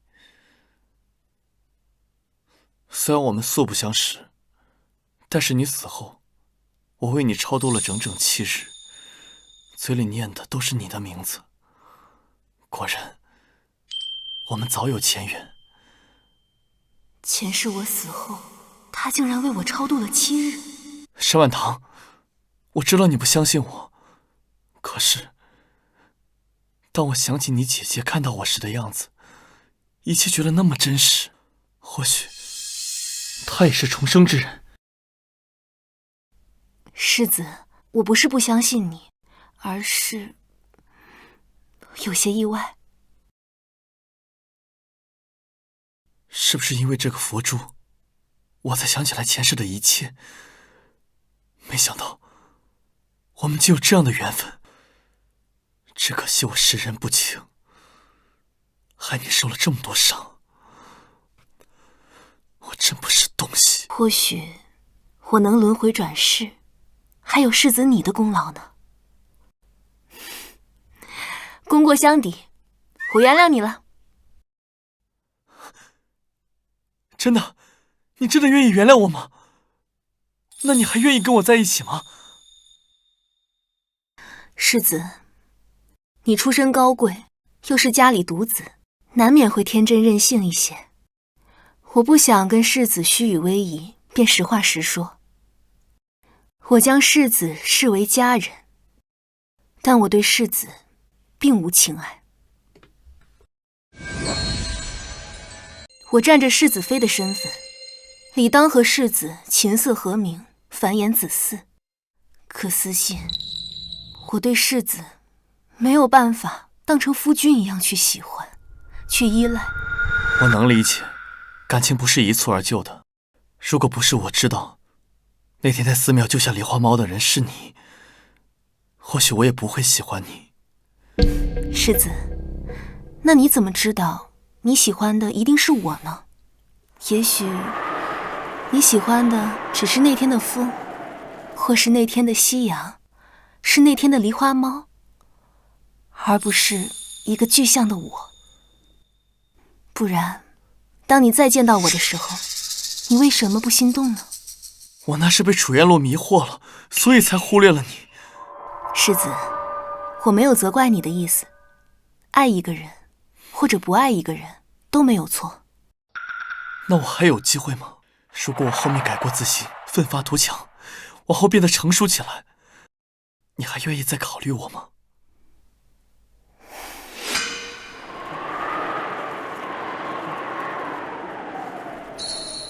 不如，我们给彼此1年的时间吧。若是1年后，我对世子有了不同的感情，世子也仍然喜欢我，或许可以试着以夫妻的身份相处。但若是1年以后还是没有产生情愫，我们依旧可以做家人啊。我替世子管理这一方宅院，世子可以纳妾生子，寻找真爱，你觉得呢？我要好好想一想，再给你答复。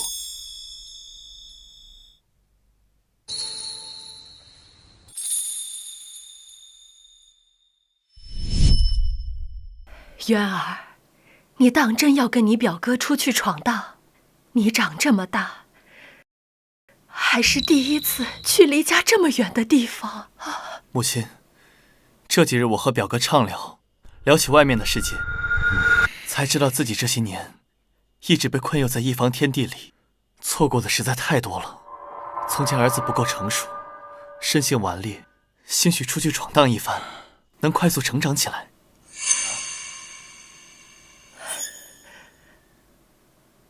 难得他有如此进取之心，让他闯一闯吧。何况有子虚陪伴在他的身边，一定不会出事的。好，